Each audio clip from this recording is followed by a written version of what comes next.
to the war room. We got Dev, Kill, Jimmy, PJ, B. Austin, the hot block commander. How you want it in a 1 or 2 hour show to keep the brain running with the premise to talk sports on a national level. Roll with the topic, sorta like some rebels. When it's game time, they like the Fab Five during prime time. Sports conglomerates speak their minds a little bit. For sports medicine and sports veterans and greats. The 4 for 26 saw the war in Kuwait. It's the war room with 5 nights at the round table. 5 Philly guys, diversified and educated.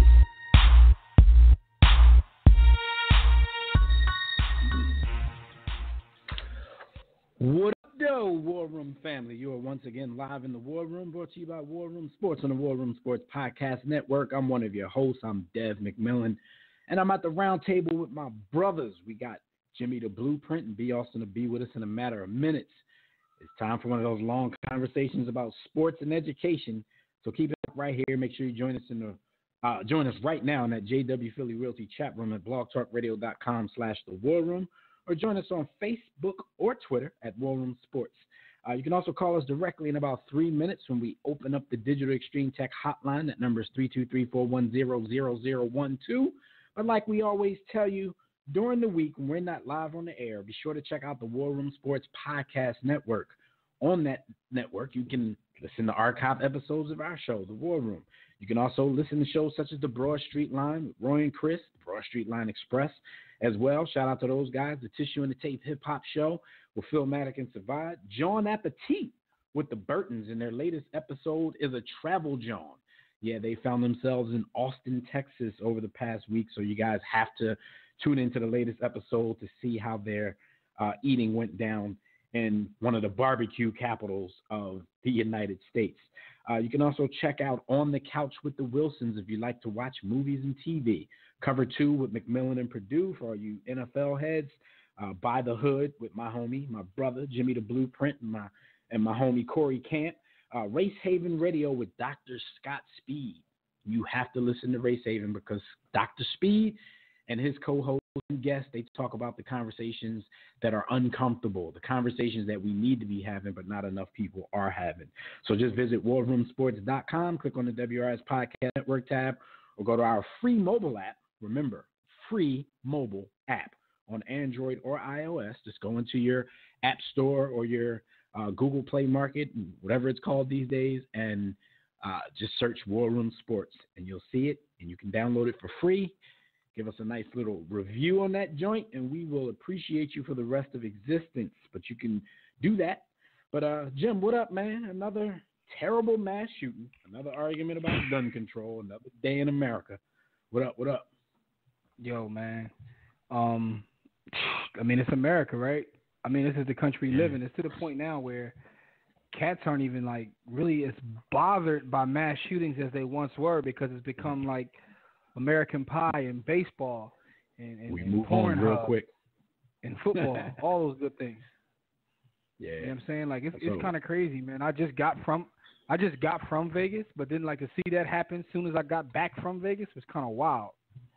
Right, and it's crazy. You know, definitely want to send blessings to the folks out there in Vegas. And what up, B. Austin is with us. Want to send blessings to the folks out in Vegas. The good homie, Skyview Kev, who's usually in the chat room. I got to actually open the chat room because he might be in there now. Shout out to him because he checked in safe before we actually got a chance to make sure that the good brother is safe, man. But we know he's safe. So my man Jay out there. Shoot to my man Jay. He out there safe. Yo, Ezra. Ezra was out there. There was a lot of people actually on vacation in Vegas that we know at the time. Ooh, man. A lot of yams. That whole thing is nuts, man. Salute to hopefully I just checked in with my man Sam Rothstein. He was okay. He was all right, and everybody's safe that I know out there. Yo, man. No doubt. Before we get started, man, I want to send a special shout out to the brother Chuck Modiano, man. Yo, boy has become like my hero. Yo, this boy right here is like a true freedom fighter because with all the madness going on, I like to see how his take on certain issues, right? So we know that we're probably gonna get into it when doing the show, the whole Cam Newton situation. But I just wanted y'all to take when y'all get a chance to check his Twitter because his take, I'm like, yo, where'd you get how do you spin it that way? Chuck is the master BP spinner. I actually Chuck Modiano is related to me. He's my family. Like, we family. Straight up. That's my man though. Like, he really be in the trenches, and my man will find a way. Like that, I was gonna put that out there, man. I know Chuck listens to the show. Salute to Chuck. Yeah, he's definitely one of our favorite black writers, and Chuck ain't even black. So shout out to you, Chuck.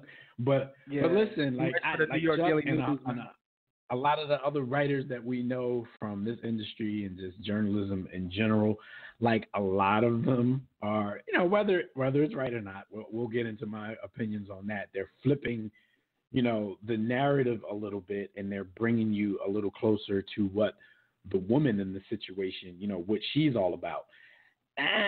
Hey, all I can say right now is kind of what happens when the shoe is on the other foot. So there are going to be a lot of complaints about it, and I'll give my thoughts on that a little bit later. But definitely, shout out to everybody covering that situation. Back to the whole thing in Vegas, man. It's kind of despicable, because everything gets politicized in the United States. So, this brings up more conversations about gun control and all of that stuff. It's I don't know, man. It's just making people say a lot of wild things in reaction to such tragic events. But in my opinion, I really don't like how the media, but it's not something that we didn't expect, how they kind of try to spin the situation for the actual perpetrator. And they're telling us how nice of a guy he was. He's never been in trouble with the law and this and that and this and that. What people like Colin Kaepernick, 2 years on the show, we're talking about innocent people getting gunned down in the street by police. But when that happens, the first thing everybody does is tell you how bad and how, terrible a person this unarmed, innocent person was. And in a situation like this where somebody guns down like almost 600 people, kills almost 60, they want to sit here and beat us in the head with how great of a person he was until he snapped for some odd reason. Interesting to me. They said he bought his mom a Yorkshire Terrier, man. Yeah. It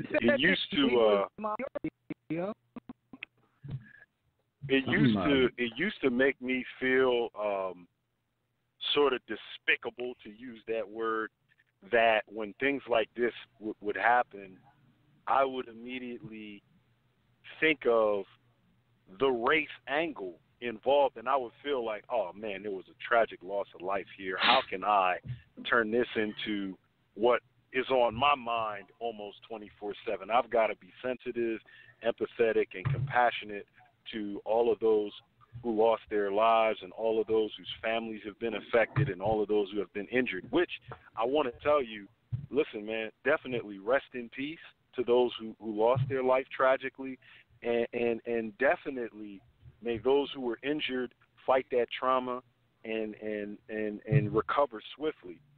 But the mere fact that racism and white supremacy turns its ugly head in this case, this is America.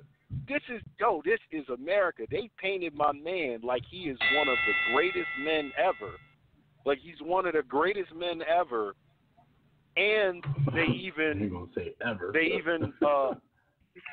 even run into the whole lone wolf thing, right? So when a person of color, a minority, a Muslim does something like this or is involved in a heinous act, it lands at the feet of that person's entire group. Everyone else is judged. But when it's a white male, it's a lone wolf. He did this on his own. Something must have made him snap. It's crazy, man. It's absolutely crazy. Damn it, I have some bad news for our live listeners.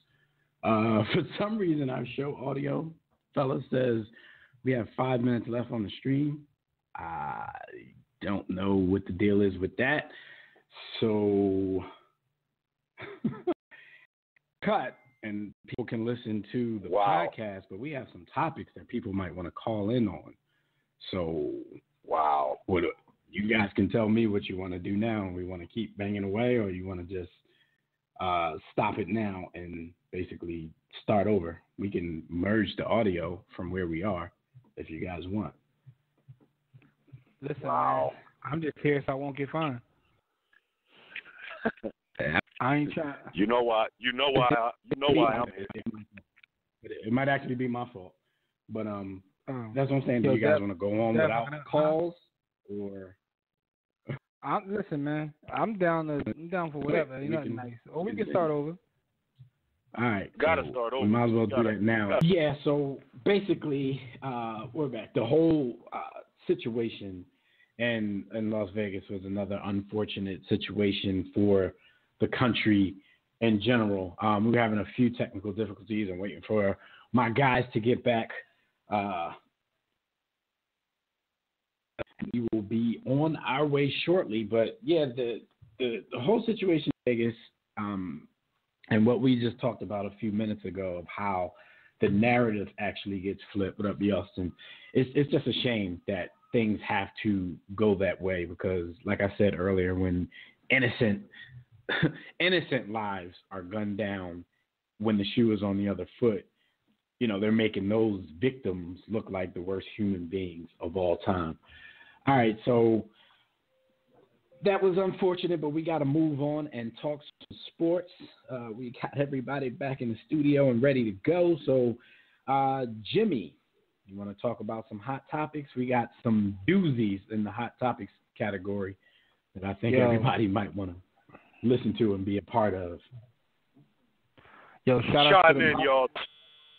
out to the powers that be that's trying to block us because every time B. Austin mentions that buzzword, our tech gets bad. But anyway, hot topics are brought to you by Sportsbook. If you're tired of reading the same old sports books with the same imaginary starting lineups and rankings and all kinds of BS, just pick up Sports the Book.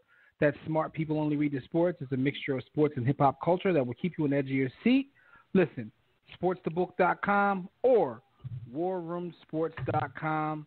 And hit me if you want a signed copy because we can make that happen.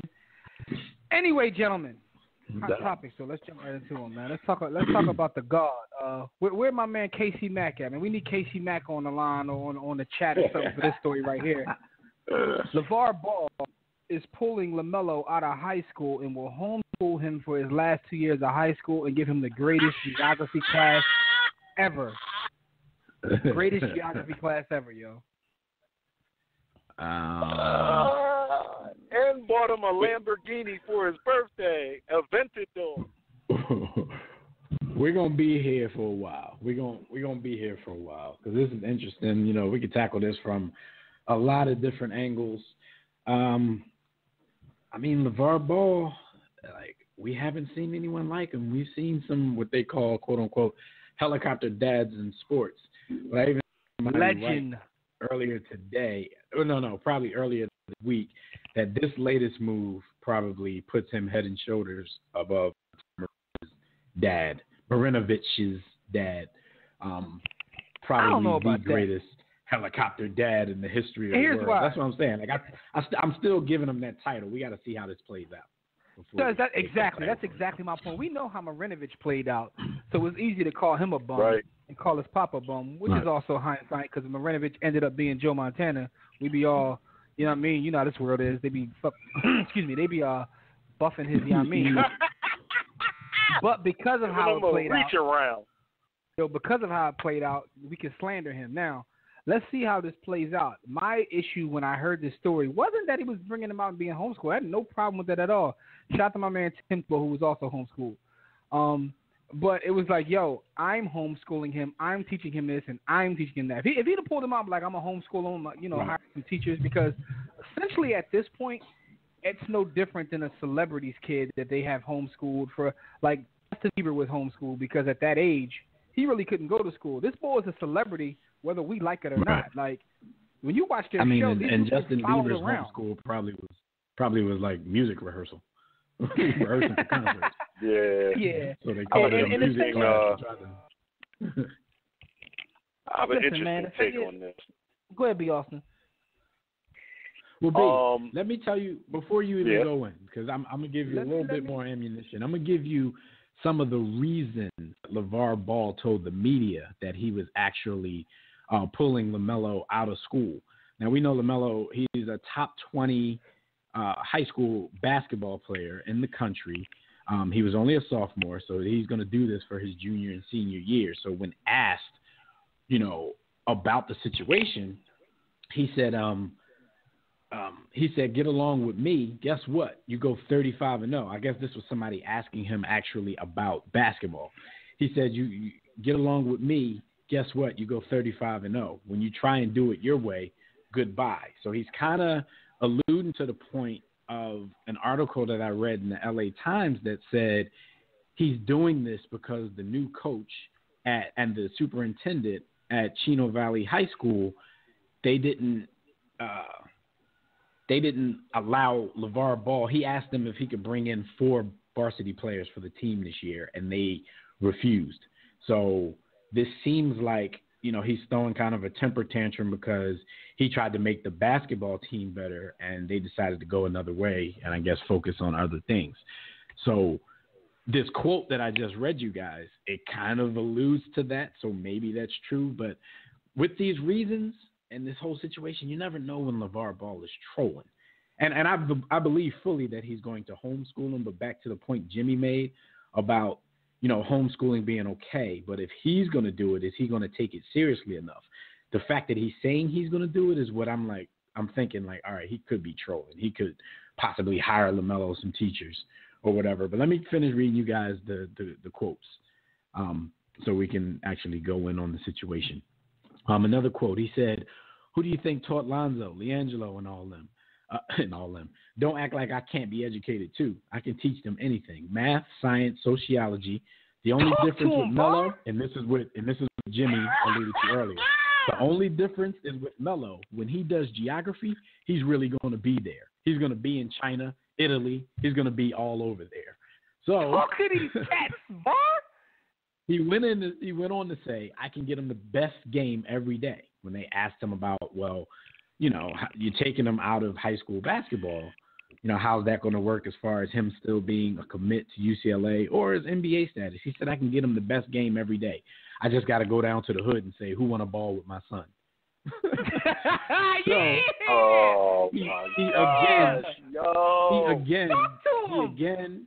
He again addressed the new coach that came into Chino. He said he came in with his own mindset, like he was going to change the whole program.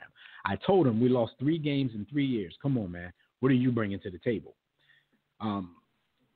So I don't know. His last quote, he said, everybody knows when they take that job, they got to deal with me. Who do they think built the program?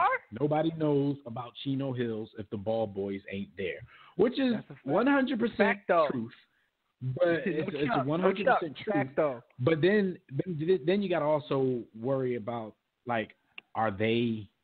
do they care? How much does this school really care about going on and being known as a basketball powerhouse? So those words might not actually mean anything to the faculty of that school if they don't care about being a top basketball program in the country.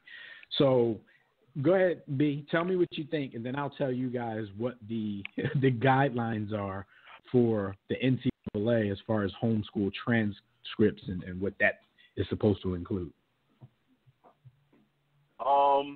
I wonder and I question what LeVar Ball's concern is with his son's actual education. And I say that almost facetiously because we know that his concern is putting 3 young African American men into the NBA smack dab in the middle of the New Jack Swing era. And I get it, but he's just such the stereotypical loudmouth and loudmouth, off the plantation, Talk to him, VAR. Jack Johnson, human being, and I don't know that it's productive for the culture. I don't think he cares. And I really think that, quite honestly, when I look at the situation, I think that his other two sons are not going to be able to live up to anywhere near the hype that Lonzo has, you know, or will, or, you know, maybe. Which is amazing. Here's the thing, though. Which is amazing because he already got them rides to UCLA. Like, yo, he already leveraged it. Like, yo. One of the funny things, though, Jimmy, is when you look at sports in the rest of the world, and this is a perspective that, you know, could kind of, we set these false pretenses in America like education is really important. When you look at the public education system, it sucks, and we're really not concerned with education at all. We're concerned with these institutions of higher education generating money. And the rest of the world is much, much less disingenuous about it, because when you have a prospect that shows any level of aptitude or any level of greatness, early hint of greatness, they put them on a track to pursue that professional career, even though only 2 or 3% of it. Yo, I'm so pissed right now and that you took that approach to answering this question. That's kind of where I want to go, and I haven't talked about this. I had no idea. I thought you was going somewhere else. I have to, because I'm aware of a young man who just got moved up to the top level of his club, and so now there's going to be MLS scouts sniffing around and watching him, and once you join an MLS academy, they try and mimic Europe. And once you join an academy, they don't give a damn about school. In fact, they recommend that you homeschool your soccer player from U12 onward, because it's going to interfere with school. Let me add something else to the conversation real quick, B. Austin, because what you said is actually where I was going with this. I had no idea you would. Now I'm like pissed. I thought you was gonna go somewhere else. So I thought you was gonna, like, you know, just go to full VAR slander mode. But like, first of all, we have to act like there aren't different for different folks in this country. We can try to pretend and act as if, like, you know, we're all have the equal playing field and everything's the same, because that's BS. Or have the same goals in life. Fact of the matter is, people have been leveraging, using whatever kind of leverage they have to get ahead, whether it's academics or basketball, chess, soccer, whether your dad has $1 gazillion. Like, people have been leveraging these things to do exactly what it is they want to do, and it really has never been a problem. But now that you have LeVar Ball doing that, you know, and his African-American kids who are still considered a minority, it's a bigger issue. Like, it's not an issue. Like, I can give you a laundry list of kids who were pulled out of school for homeschool. Now, the fact of the matter is, he's very arrogant about it and saying these kind of things, and no one likes when a big black guy gets in camera and talks these things. And I'm not trying to make this about race, but I am, because it's always about race. But we always have to separate. Just let me interject. We always have to separate, I think, the war room, and I'm speaking of us as a triumvirate, us as a unit, because a lot of the issues that we have is not with what LeVar Ball is doing, but how he does it and the way he communicates it. Do we have issue with some of what he does? Yeah, some of what he does I do. Some of what he does I don't have a problem with. It's always, for me, the method that he takes and the road he takes to get there and the way he communicates it. And you know what, though, B. Austin? He is doing. I put way too much thought into his situation. I think that's a difference in cloth. What I mean by that is, we're cut from a different cloth where you don't carry yourself like that. You know what I'm saying? Right, but at the end of the day, we don't eat pork. He's a new we don't agate. eat pork. He's cut from a cloth. He's a new agate and he eats pork. Yeah. So my thing is, what he's doing works in today's climate, because we know that money's not the root of all evil right now. Attention is, and what he does garners attention to the point where, regardless of what happens to Melo will get a check to play ball professionally, whether it's in the NBA, Europe, wherever it is, just based upon his popularity. Dog, when Lonzo had his first game, it was sold out on the preseason, and Melo had a line longer than a line to get in the arena for him to not Melo. I'm sorry, VAR had a line longer than a line to get into the arena for him to sign autographs. For him to sign autographs, he's basically created, and you got to look at this like in the grand scheme. He's created like the African Kardashians. They are a Kardashian family. I mean, Jim, that's because you know, right. in today's Koloff in society, like marketing is no longer it's no longer a science. It's no longer a science of business. You know what I'm saying? Like, attention. Good, bad, or indifferent. Just get attention, and because people are so starstruck, so any little attention that you may get, people consider you a star. So that's cool. Yo, but let me real quick. I guess my man Dad spent $150,000 to get a marketing degree, to get several marketing degrees that taught him the basics of marketing and science. And all you could do was bought a smartphone and like, you know, man, the game has changed. Everything they taught you in school, you could just throw in the trash can. G. You could have got a selfie pic and been lit. See now, you could have went and got an internship with Uncle VAR. I guess I'm gonna have to be a Huckleberry a little bit because I don't feel exactly the way you guys feel. I guess because from my perspective, I'm not. I have 3 kids as well, but I pretty much doubt that my 3 kids are going to be sure-shot professional athletes. So some of this stuff I have to take a little bit more seriously. And the only thing about this, well, the biggest part about this is, it's the fact of the way he talks. It's the way he talks because, like I mentioned earlier, maybe he's going to take LaMelo's high school education a little more seriously. Maybe he's just saying stuff for shock value right now. Maybe he will grab him some teachers or something like that. But he seems to be, just the way he talks just puts a bad spin on the whole thing, like he's just not even taking it seriously.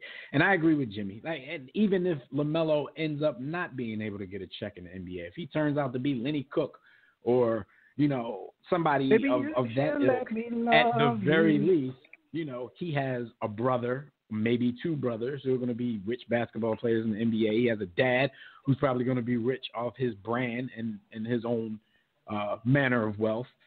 So he might be somebody who's sitting in his brother's or his dad's basement, with his own sneakers and living off the fat of the land, even if he doesn't get it. Dev is looking at the example that's being set.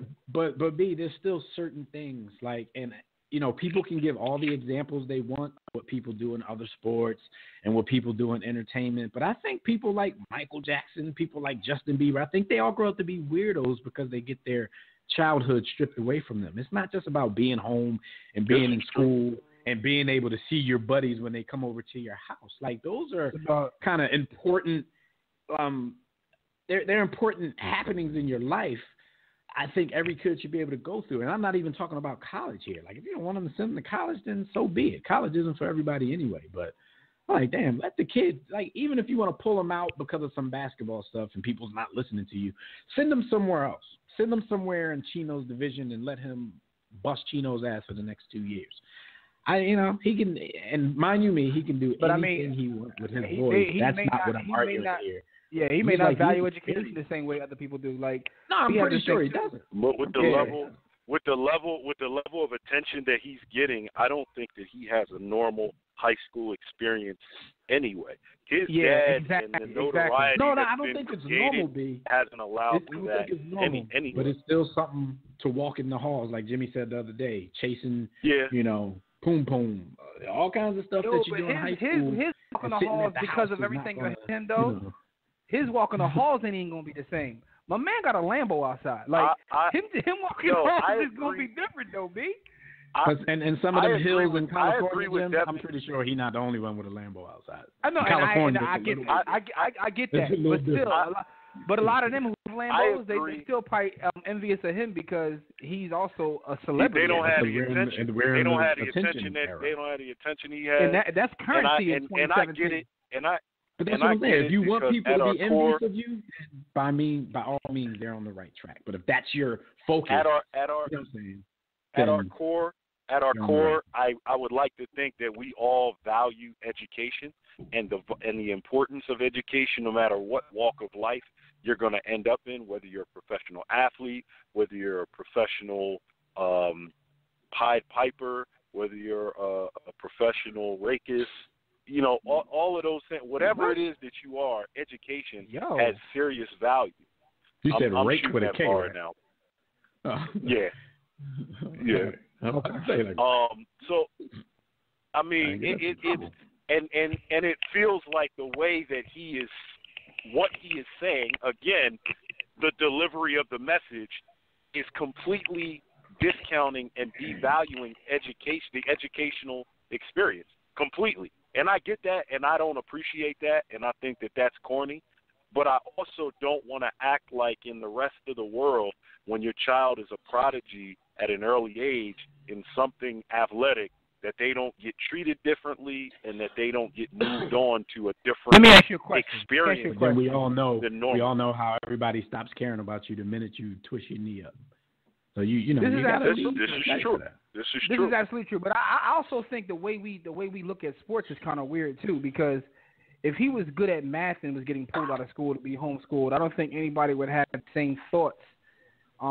You know, he could be like a prodigy as an engineer or something like that. And not saying he's going to be a basketball prodigy, but I think I would. Stuff is I go back to the weirdo factor, man. You just need those. I mean, those dudes are probably a lot of them smart dudes are weirdos. You're talking about social education. You need to have social interaction to not be a weirdo. Homeschooling puts you in a weirdo bracket. Not all the time, though. Not all the time, man. There's very people. Not all the time, but more often than not. Because first of all, homeschooling in 2017 is different than homeschooling before. Like, homeschooling now means you have to be in front of a computer at a certain time, and you actually, there's certain people. Like, for instance, when Tim Tebow was homeschooled, he was able to play high school sports with the closest team to him, go to all the different functions with school. It's just his classroom experience wasn't there. So homeschooling is a little different now than it has been in the past, for one, the technology and other things. But outside of that, I just think that the way we look at sports is different, because sometimes when we talk about someone being pulled out or given preferential treatment for sports, it's not looked at the same as if it was a chess or something like that. And to talk about education, like, you know, who knows what kind of education he'll get. The great Mark Twain once said, "Don't let school get in the way of education," because a lot of people let school get in the way of their education, and some of y'all get that. And I wanted to bring that point up as well, because first of all, you know, people for a long time in America have sold folks a dream about school. Now, if what you value, if all you value in life is money and how to get to it, then, you know, if you already have this pathway like they have, like I said, by all means, then they're on the right track. Like me, I'm speaking from my perspective now, and I know, you know, my perspective really doesn't matter in the grand scheme of things. But for me, education isn't all about what happens in the actual classroom. You already know that with this and college period, like I talk about that as shaping and molding type things. I think I've learned so much more after all of my formal education than I learned in all the years that I sat in classrooms. And you know, that's real rap. So, you know, if money is your only motive for school, then school is definitely not the place for you. So if that's LeVar's thinking, he's like, yo, him going to school, him going to college, him going to high school, that ain't going to have anything to do with how we get this bag. So I'm snatching him out of there. Then, you know, I completely understand that. But I go back to the reasons that he gave, and like I said, he could absolutely be trolling. But the fact that the superintendent actually followed up what LeVar said and said he made this decision because they would not allow him to ship 4 basketball players from wherever into their school. So we go back to the whole thing of, I don't care what anyone does with their kids, but is that a real reason to take your kid out of high school for 2 years? Hell no. Because 4 other dudes can't go to the school? I mean, because his value, like that's what he puts the value on, is and what happens on the court. That was rhetorical, Jim, because it's obvious that that's what his value is. I'm just throwing it out there rhetorically. Like really, is that a reason? Like, that's crazy. Yeah, hell yeah, hell yeah, it is. there's some people like, and again, like I think it's because of how we look at athletics. Like there's people who are just fine with the whole homeschool approach. I remember reading Condoleezza Rice's book. She was homeschooled, and became a successful person. And like you said, it's not just about chasing money, but like well-adjusted. And there's a number of people like that, so I don't think that's the issue. But his focus is that. I don't know. You can say she Let me doesn't keep naming these weird people. I understand what you're saying. I'm just saying. There's always exceptions to whatever people think are the rules, and even if I think that's the rule, in fairness to the position, that you're taking. Blake Griffin was too. Blake and Chris Brown. Weird. Give me like 10 for 10 on weirdo. Yeah. Hold on, what about you, Dev? I can think anybody you gonna call him a weirdo. Like you think everybody's a weirdo, so that's not really fair. I get on people for doing stuff like that, but you are. If I said Chris Paul was, you think he's a weirdo? No, I just think he got bad hair. Look at his hairline. Chris Paul's a weirdo. Look at his hairline. You didn't name Chris Paul. I wouldn't call him a weirdo, but Blake Griffin is kind of a weirdo. Like How about Dakota Fanning? I don't know anything outside of her acting, but she do some weird roles. Yo, all right. How about Jordan Sparks? How about Jordan Sparks? I'm gonna say this though. In Dev, not even in Dev's defense, but lending credibility to the point that's being made about I bet you Johnny Depp was weirdoism. homeschooled. Weirdoism. Jason from the Dolphins was. But go ahead. I'm sorry. Go ahead. One of the things that they preach to people that are stepping into the homeschooling environment is you have to be able to compensate for what your child is going to miss socially. Like that's a really, really big thing that people are counseled on when they step into the homeschooling arena. So there is merit to the point that you're making. Let's throw education out. Forget education. Because LeVar really don't. Thomas Edison and FDR was also homeschooled, by the way. But I think you know that. Forget education. Let's go back into their realm. Like, how is that going to affect his basketball life? Not being able to play on a team. He's going to play on AAU teams. But AAU, that's not an all year round run. Like, how is it going to affect that? Like, we might think because you're out here working out and you get some runs every day that you're getting better, but the structure. I don't think it's going to affect. I don't think it's going to affect them because if you saw the way Chino Hills ran their offense, that wasn't realistic to a real situation anyway. It wasn't teaching. He didn't learn with his father basically being a puppet master over the coach. So it's like I don't think it's going to affect him because the lessons that he needs to learn on the court, he can't learn with his dad around anybody. Think about it. But most basketball minds that that we know, they had an issue with that. Like, there was a lot of criticism about his game because of the way they were playing. So it's not like, I guess Absolutely. These rankings, I guess he's justified by the rankings, the fact that he's a top 20 player in the nation after all of that. But those people are just going on stats and, all of that stuff. Nobody's sitting there picking his game apart except for the pure basketball heads. And from most of the people that I read or talked to, like, they had all kinds of criticism about his game. So, like, I don't think he's going to be good beyond college. I see a lot of holes. Only right, time will tell. Let me speak about college because how somebody will develop. Pause that. Because think about it. Like, not to compare, because people going to take this the wrong way. What year did Michael Jordan have that growth spurt? Wasn't it like his 10th grade year, going into his junior year, or something crazy like that? Going into his junior year. It was like 10th to 11th. My point in saying that is not to compare him to Michael Jordan or say anything. He's going to have any growth spurt. He's already, like, in terms of his frame, is already built out. I mean, that's possible. It's Luke DeVar. No, it's not. Actually, Michael Jordan was the second best player in his family, but that's either here nor there. His brother was amazing, but when Mike grew 4 inches over the summer, no pause. That changed it. Like literally, if you ever look at the story about Jordan's brother, they say Jordan's brother was the best player in their family by far, and the difference was they both was like 5'9", and Mike came back like 6'4", and it was like, oh, give him the ball. Anyway, with all that being said, I don't know what'll happen with this. I don't know what'll happen with this young man. Only time will tell. I don't even know. Like, I think when I look at the template that was laid by the Armenian people, I see this family basically following that template. They're out there in the same follow the same area First essentially. Of all, so I don't even think LaMelo Rob Kardashian makes millions a years, and nobody can tell me what he does for a living. LaMelo looks like a legend. Like everybody's, that's not everybody's goal in life. And so I get that. Doesn't look to them as what great I'm saying examples, is, to me, watching that family, I think that's what they want. That's not saying that's what I want. Rob Kardashian is also depressed, and he's probably going to murk himself in the next 2 years. So it's like, probably that's also probably true.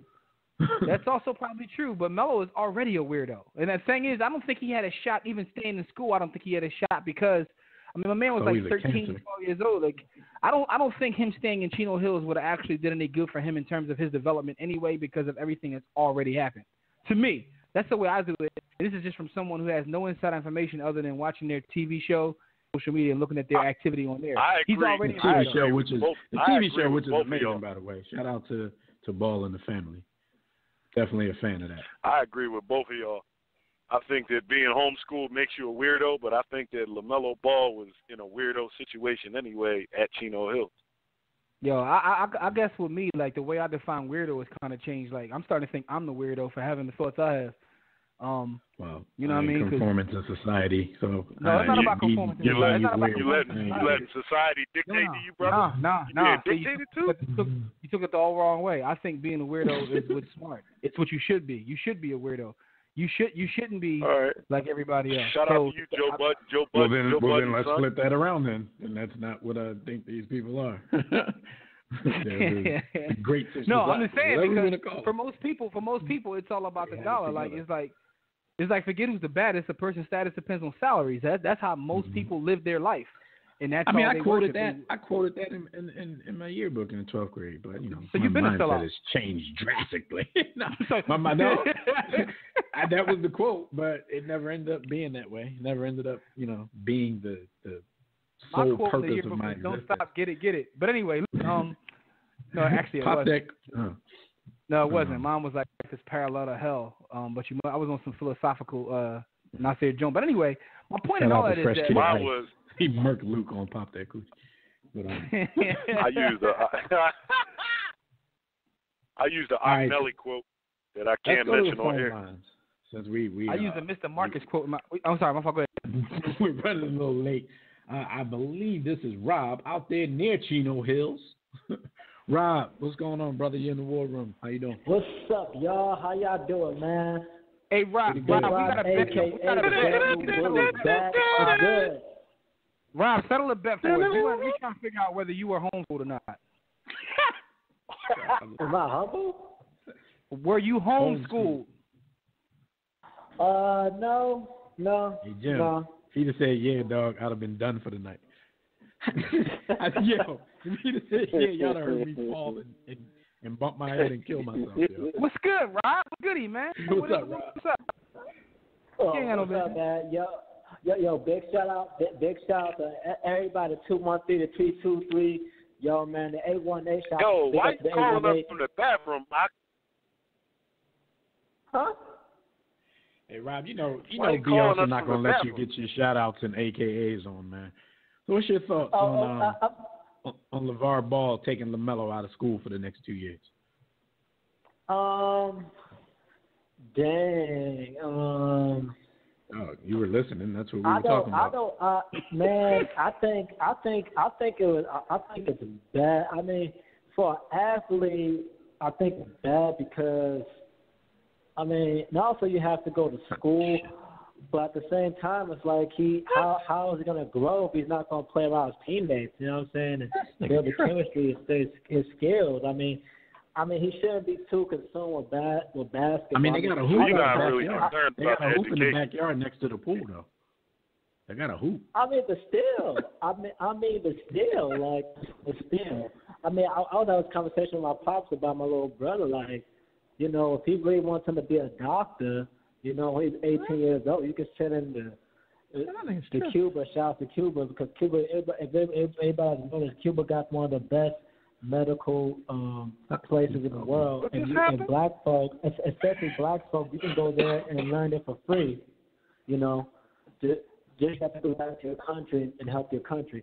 But yeah, like, but going to LeVar, I They don't also know. got some of the best working women, but that's either here nor there. No, actually, that's Colombia, but that's you don't hear that from me. But yeah, Oh, true indeed. Fact, though. That's He a said fact, some though. of the best.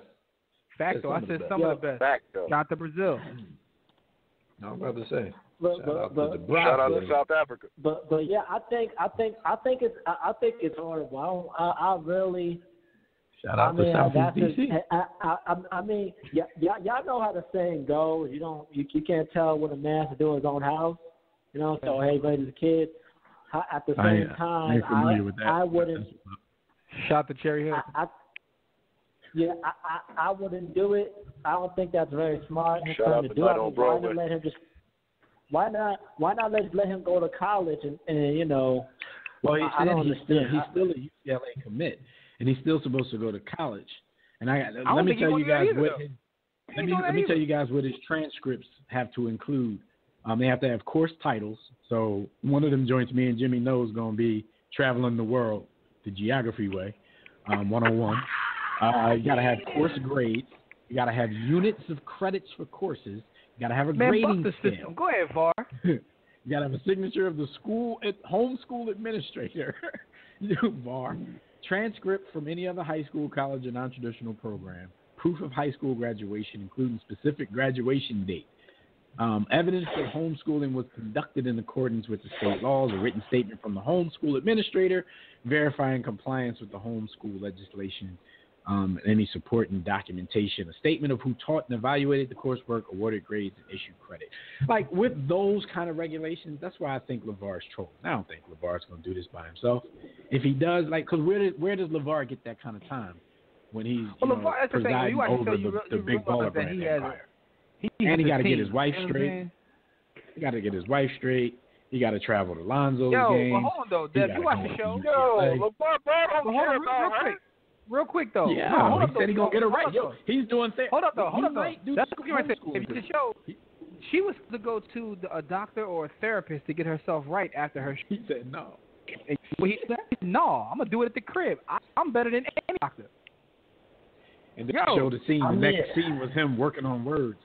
But the words that he was working on for her speech is trying to get her to say, I love you to him. Like, the ultimate narcissist. I love that part. No doubt. He's entertaining. I love that part. But that's the thing. If you're doing that, if you're trying to get your therapist onto your wife, you're trying to get your manager onto your sons, you're trying to get your CEO on to Big Baller Brand, you got to get these shipments out before November. His kids should have the utmost confidence, yo. His kids should be the most confident kids in the world. Jim, he gonna leave LaMelo home with his mom and have her do the homeschool. Come on, yo. Yo, man. But I think when he says I'm gonna do it, I don't think he means himself personally. I think he got a team. He got a team, though. He got a team. Yo, he got a team. You gotta have a team. And they gonna make it work, man. Big Baller Brand education. We gotta move on. We got some calls on the line. Big Baller Brand online education coming soon. Big Baller Brand. All right, man. Y'all took up everyone. Y'all took the whole time. I mean, this is our show. But you go ahead. Say what you need to say. Yo, but what did y'all think about the Eagles fans that was making it loud in L.A., man? That's what I really want to know. Not surprised. I travel, That's what we do. I was supposed to be there, but, I guess my part of the boycott is, should I be supporting them like that? So we got off those tickets and canceled that trip. Shout out to me still supporting with the Sunday ticket. I'm going to sell out. But look, that's not surprising to me because, before last year, like I traveled to at least one Eagles road game a year, usually the farthest game they had across the country. And Philly people they do a lot of different things. They travel well. We scatter because, not a lot of people want to even live in Philly anymore. So there's a lot of Philly people that just live all over the country. And for some reason, it's probably because of social issues in the past. Jeffrey Lurie probably lost everybody a little bit when Riley Cooper was on the team a little too long. But, the fact that they picked up Vic and a lot, the Eagles pick up stray fans no pun intended to the boy Mike Vick. They pick up straight fans because of a lot of things they've done in the past. Like, I know a lot of old heads who were like, yo, I became an Eagles fan then because they had a black coach, going all the way back to, like, Ray Rhodes. And then, just stuff like that. So I'm really not surprised when you see them take over a stadium. But I'm pretty sure you also saw a lot of fighting in the parking lot. Plus, I don't think Los Angeles has any, they're not vibing with the Chargers. You know what I'm saying? The Rams are going to have a little better luck. It's definitely not. It's city. a college football town, basketball town, but it's a basketball city. Right, but they would vibe a little more with the Rams or even the Raiders if they came back, just because those teams have been there before. So a lot of those people are fans of theirs. Chargers, they basically have fans in San Diego. That's about it. So I definitely wasn't surprised by that. Shout out to Tim Thomas. He was at the game with the Eagles had the lot toolbox. These Charger fans had good seats, and they did not want to sit down because they were surrounded by Eagles fans. They were on the outskirts watching the game. But I need to ask my question for you. I know. What do you think about Rasul Douglas? Do you think he could progress? And Dev, because I'm going to ask you any questions, Dev. But Dev, do you think the receivers can progress? You don't think I know nothing about football. You said, do I think what? Said, Dev, I mean, shit. What? No. What was homeschooled. What was the question? What was the last question? What was the question, Rob? That was a sellout with the AZ quote. He asked you about Rasul Douglas. I know, right? He asked you about Rasul Douglas. Rob, what you asked me? Was it about receivers? Yeah. Do you think the receivers can progress? But and be awesome.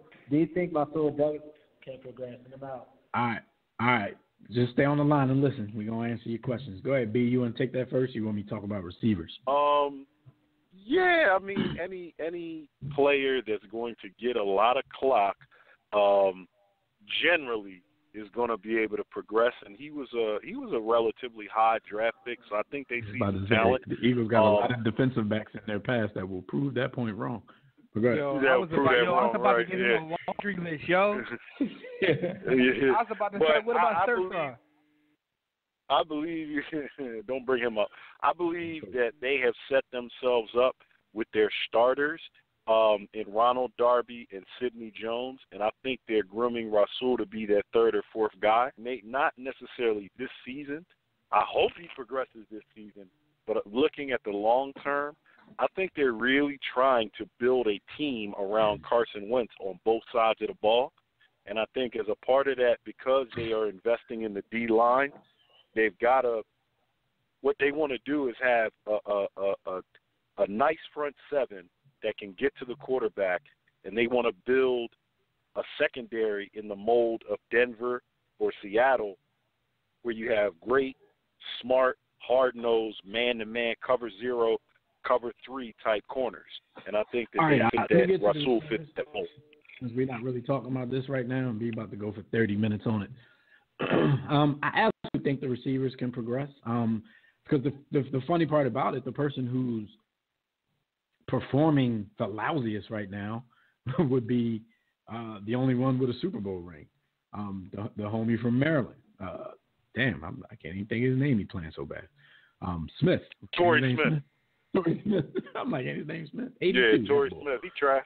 Yeah, so, I think he's the one who's having a little bit of a difficult time gelling and getting into the mix because your man Aguilar is playing very well right now. And, to my own horn, I was the only dude, even though I was slamming him for what he did wrong, I was the only dude, especially preaching to B. Austin, like, yo, give the dude some time.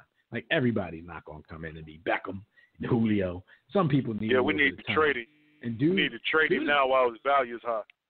I don't know if his value is high. He hadn't proved enough over 4 games to say that the last 2 years were a fluke, but I see improvement. He's catching the ball, so he was definitely working with the jugs machines over the off season. So I think that they can progress. My man Alshon, he's fine.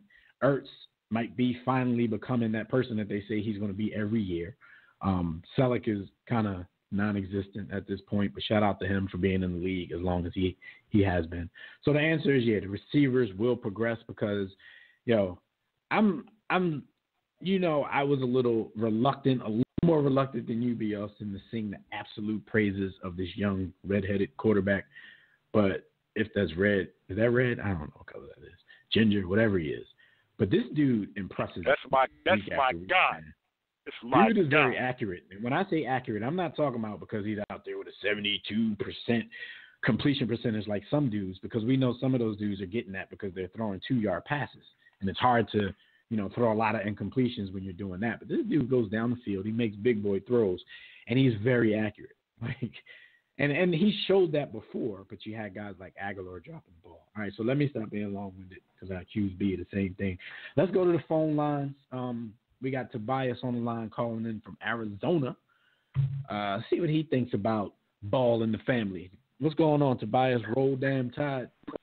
Roll damn Tide. Gotta say, hey, big game tonight, fellas. My Buccaneers play Fred's Patriots Yes, tonight. sir. I got a factoid about that, but I want to save that for the stat of the week. So, I had it right there. Hey, Tom Brady. Hey, I'm still waiting on black people on Facebook. I got black people. I'm not picking on Fred, I have other black my Facebook friends list who love Tom Brady, but they got mad at black folks performing at the inauguration, but I ain't got nothing to say about that Great America Great Again hat, But chilling in his locker. But here's the thing. I got to talk about my Bucks real quick. All I heard all last week after they beat the Giants, man, what's wrong with the Giants? The Giants could have done this. Now it's, can the Patriots bounce back? Oh, they'll bounce back because they're the Patriots. Well, here's the thing. Wait, Tobias. I know don't take that personally, because at 0-4, you do have to ask what the hell is wrong with the Giants. Go ahead. Nah, put it like this. You know what's wrong with them? Bad running game, overrated defense, and a quarterback who should be in the glue factory. But anyway, but here's the thing. If they weren't in New York, they wouldn't get all this press. That's all I got to say. Let's be honest about that. But here's the thing. Now all you hear is, well, the Patriots going to bounce back because no one has any concrete thing but they're the Patriots.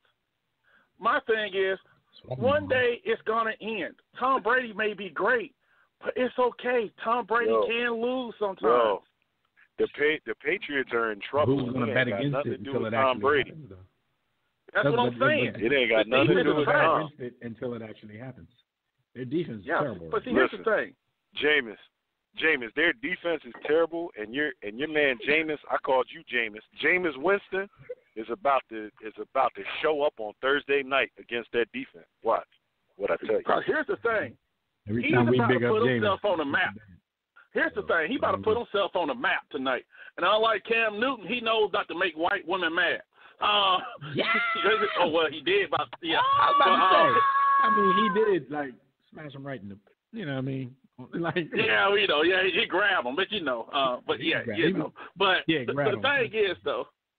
But the thing is, I think what happens is with football, a lot of times people look at things based on reputation. They got this reputation of Patriots defense like Willie McGinnis, and Teddy Bruschi, and Ty Law still there. Lawyer Malloy still there. No, this defense is trash. And hopefully Tampa will be able to take advantage of that trash defense.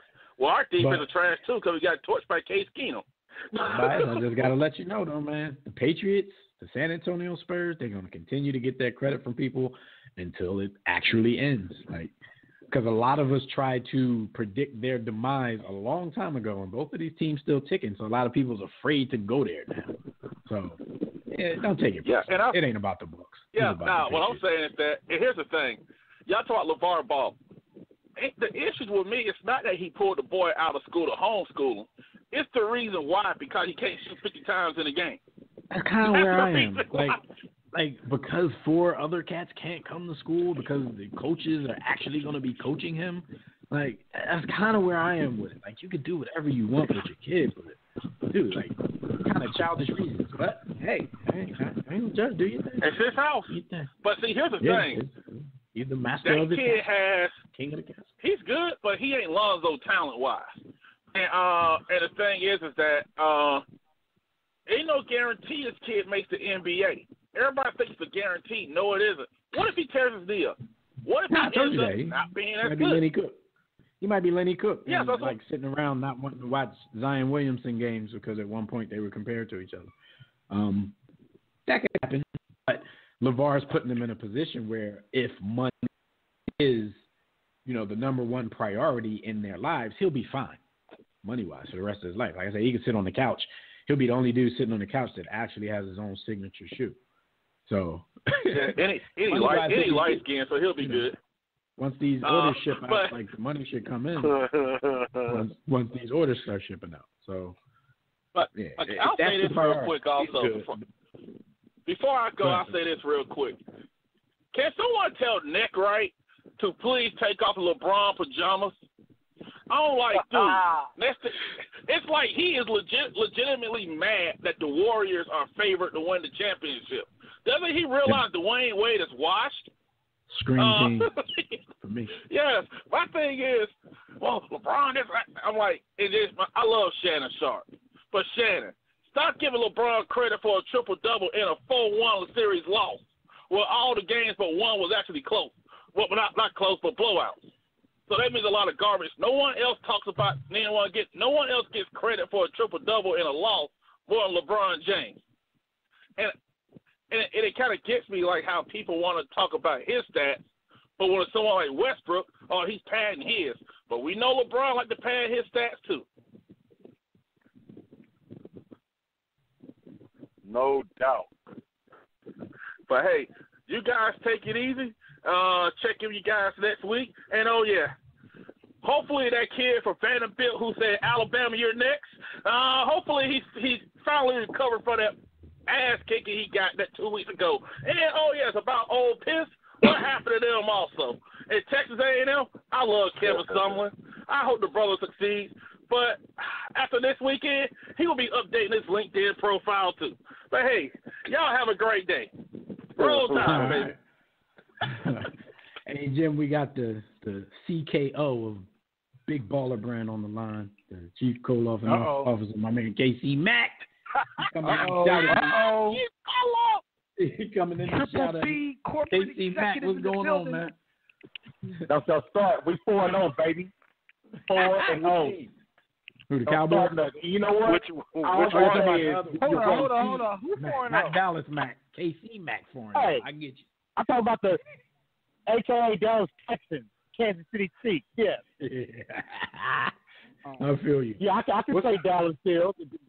Hey, and you should be saying you're welcome because the Redskins got another loss. No, definitely. Because I was upset Monday night. I'm like, come on, this the game they're gonna pick to choke. You know what I'm saying? When we can get some space at the top of this division, and they came back and they I root for Big Andy anyway. I'm still a Big Andy fan, so okay. I ain't got nothing against the Chiefs. Right. I just hate your other team, but I ain't got nothing against the Chiefs.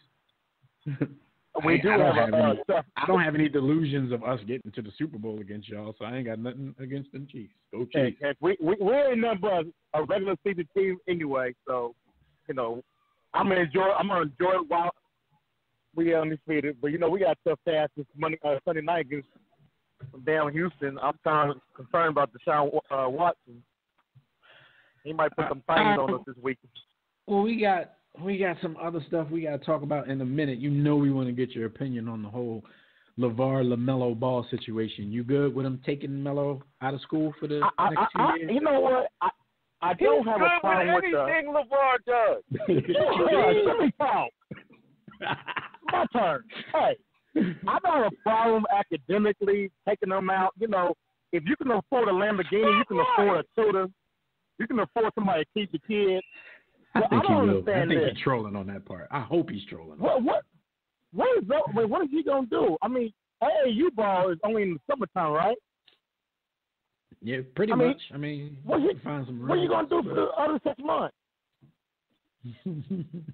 I keep telling y'all callers, man, they got a hoop in the backyard.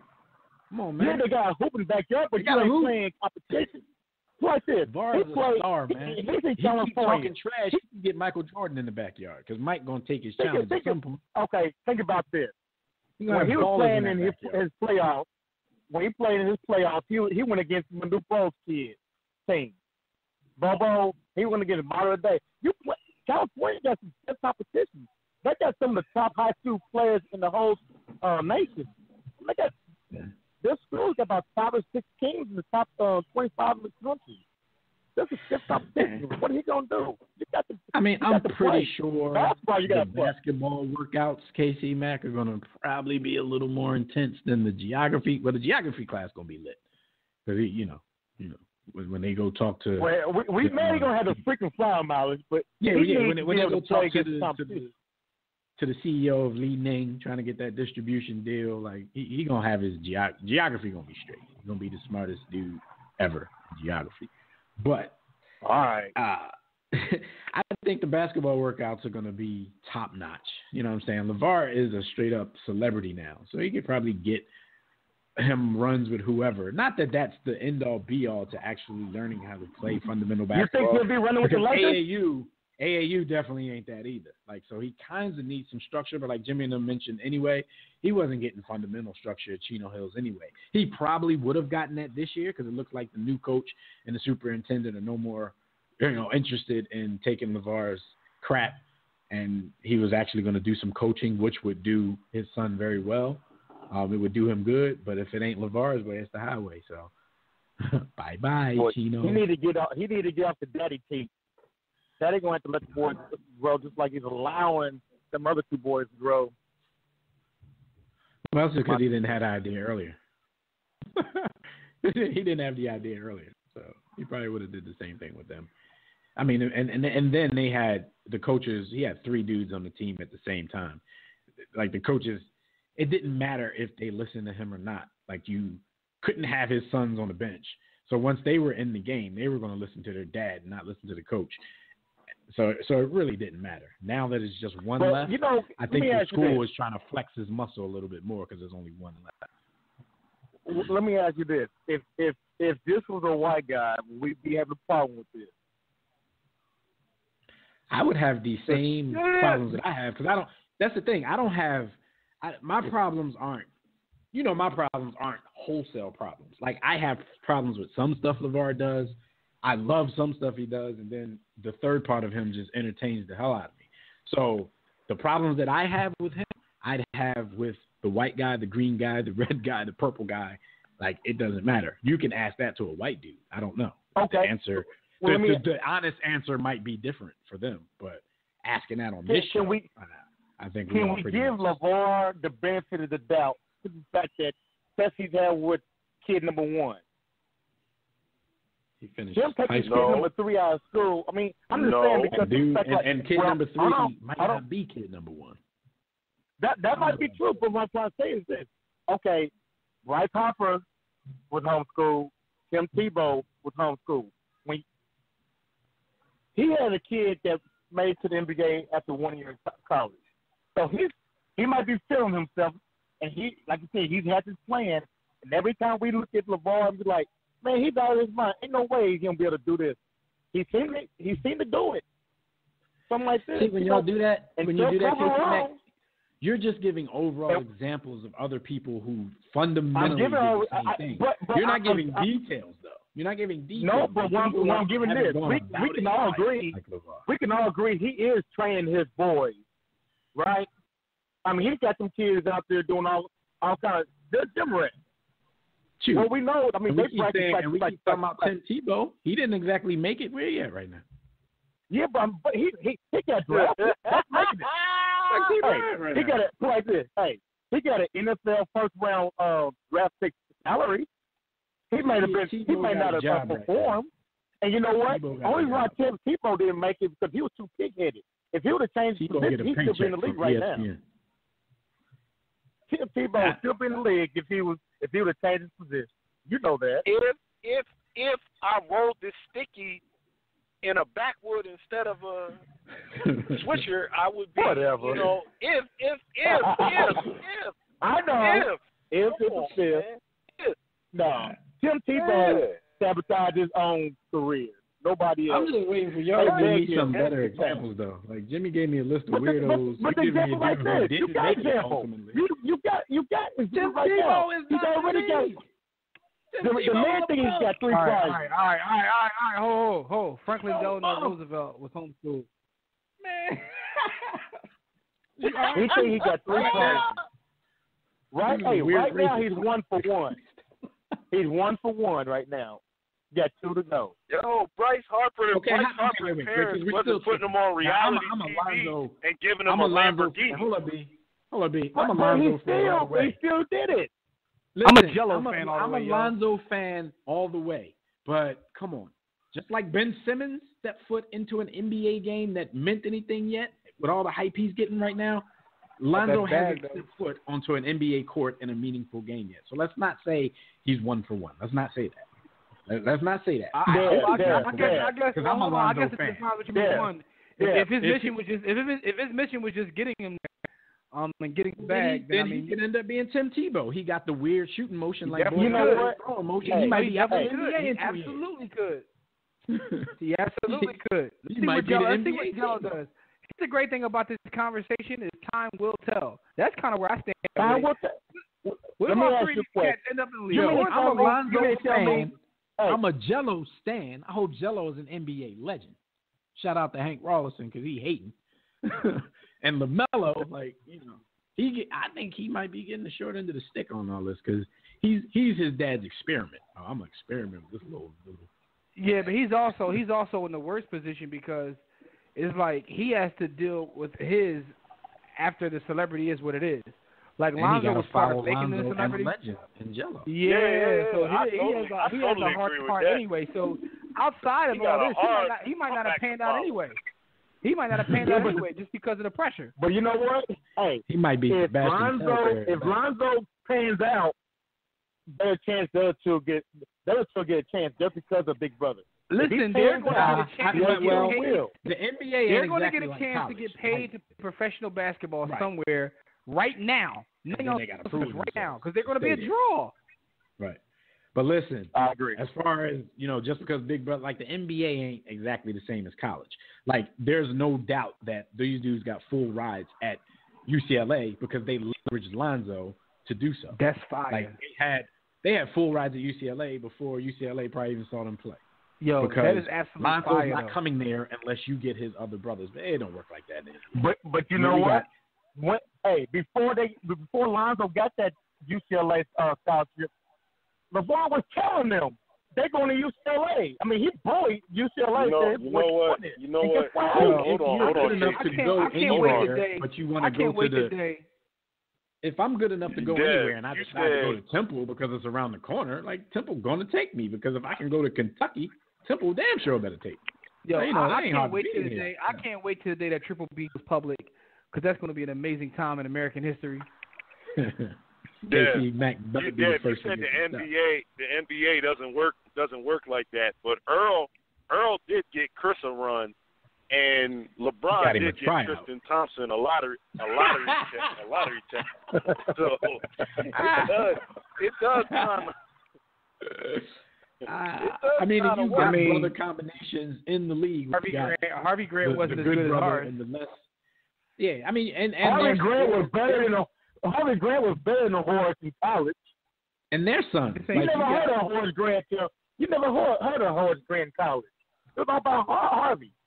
Yeah, but did Horace Grant earn his way though? Like he turned into a hard hat. They both earned their way. But you know what? I mean, they both made it to the league. Horace just happened to be the better player. All right, but I mean, they were twins, so it happened at the same time. It's not like one of the league took one. I mean, you never heard of Horace. You never heard of Horace at Clemson. Yo, y'all think Gerald even gets a run without Dominique? Gerald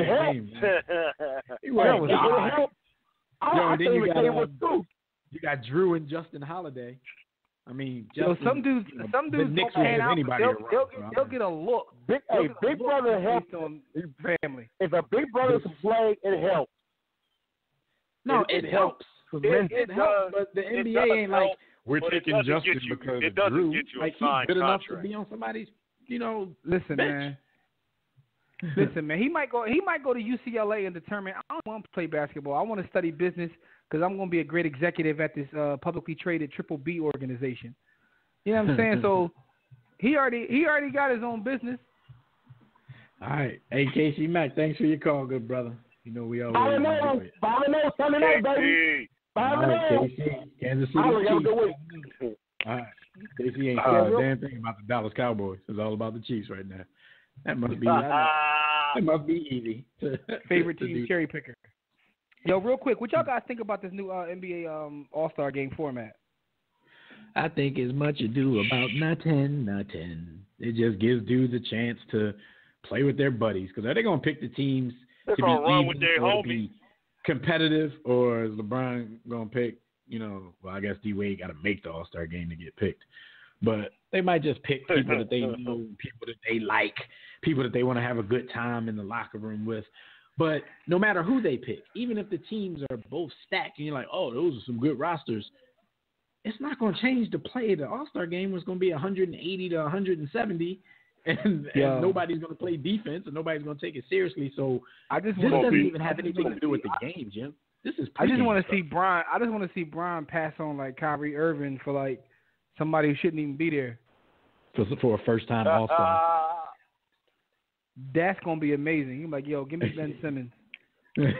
Well, Ben is, he on banana boat management.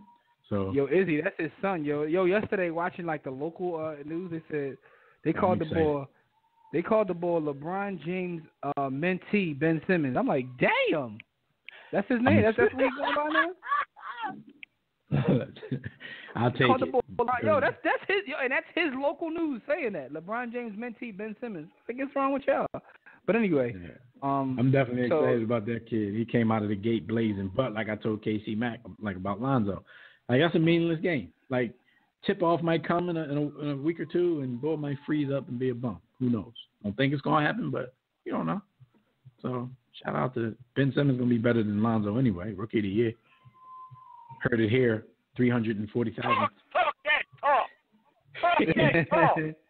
Let's finish up this segment, man, because we got to get to the homie Gus Griffin and his investment picks. All right, real quick though, Dev. I know baseball playoffs have started. I have no idea who's in it. Like sports trash. But who's in the MLB playoffs? Sports period. So basketball too much fire TV on sports. No, I'm all tuned in for the NBA, dog. I've been watching preseason games on the NBA ticket. No, like I'm all in.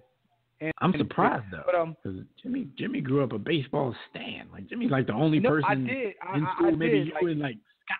Shout out to Scott Peters. Yeah, we were. That's because I used to actually go to the games. Yeah, I used to actually go to the games. Now I don't have time to go to the game because baseball still, to me, to this day, is the best live sport. Best live. Too long though. Take up too much of your time. Yeah, that's what she said.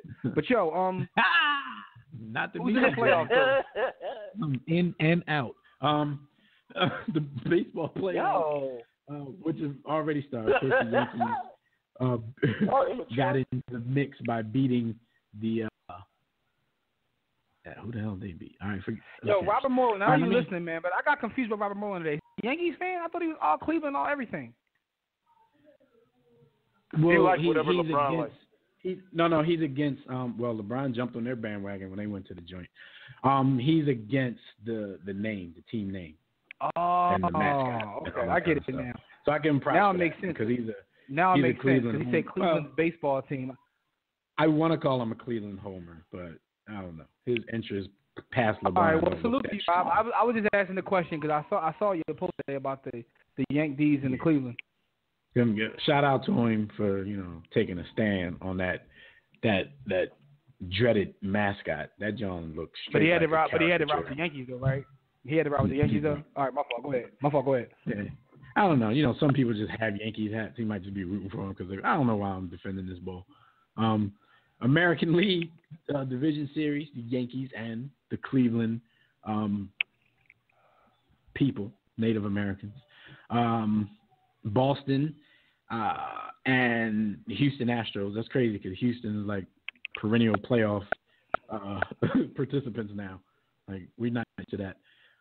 Over in the National League, you have the Arizona Diamondbacks and the Dodgers and the Cubbies and the Washington Nats. Now, I'm still in the Washington area. Shout out to Washington Nationals, quote unquote, fans that I know who are saying this is their year, not knowing that they've said that for the last 3 years, even though they probably don't follow until it gets to October. But shout out to y'all because Washington has a great chance of doing it if they don't keep choking like they have over the past few years when they've had the best team probably in baseball. Definitely the best pitching staff. Shout out to the Expos. All right. So shout out to that. And I know, Jimmy, just quick shout out to the WNBA champions, 4-time champions, which is the WNBA. Oh, that season started? The Minnesota Lynx. Cam Newton voice. Sparks last night for their 4th title.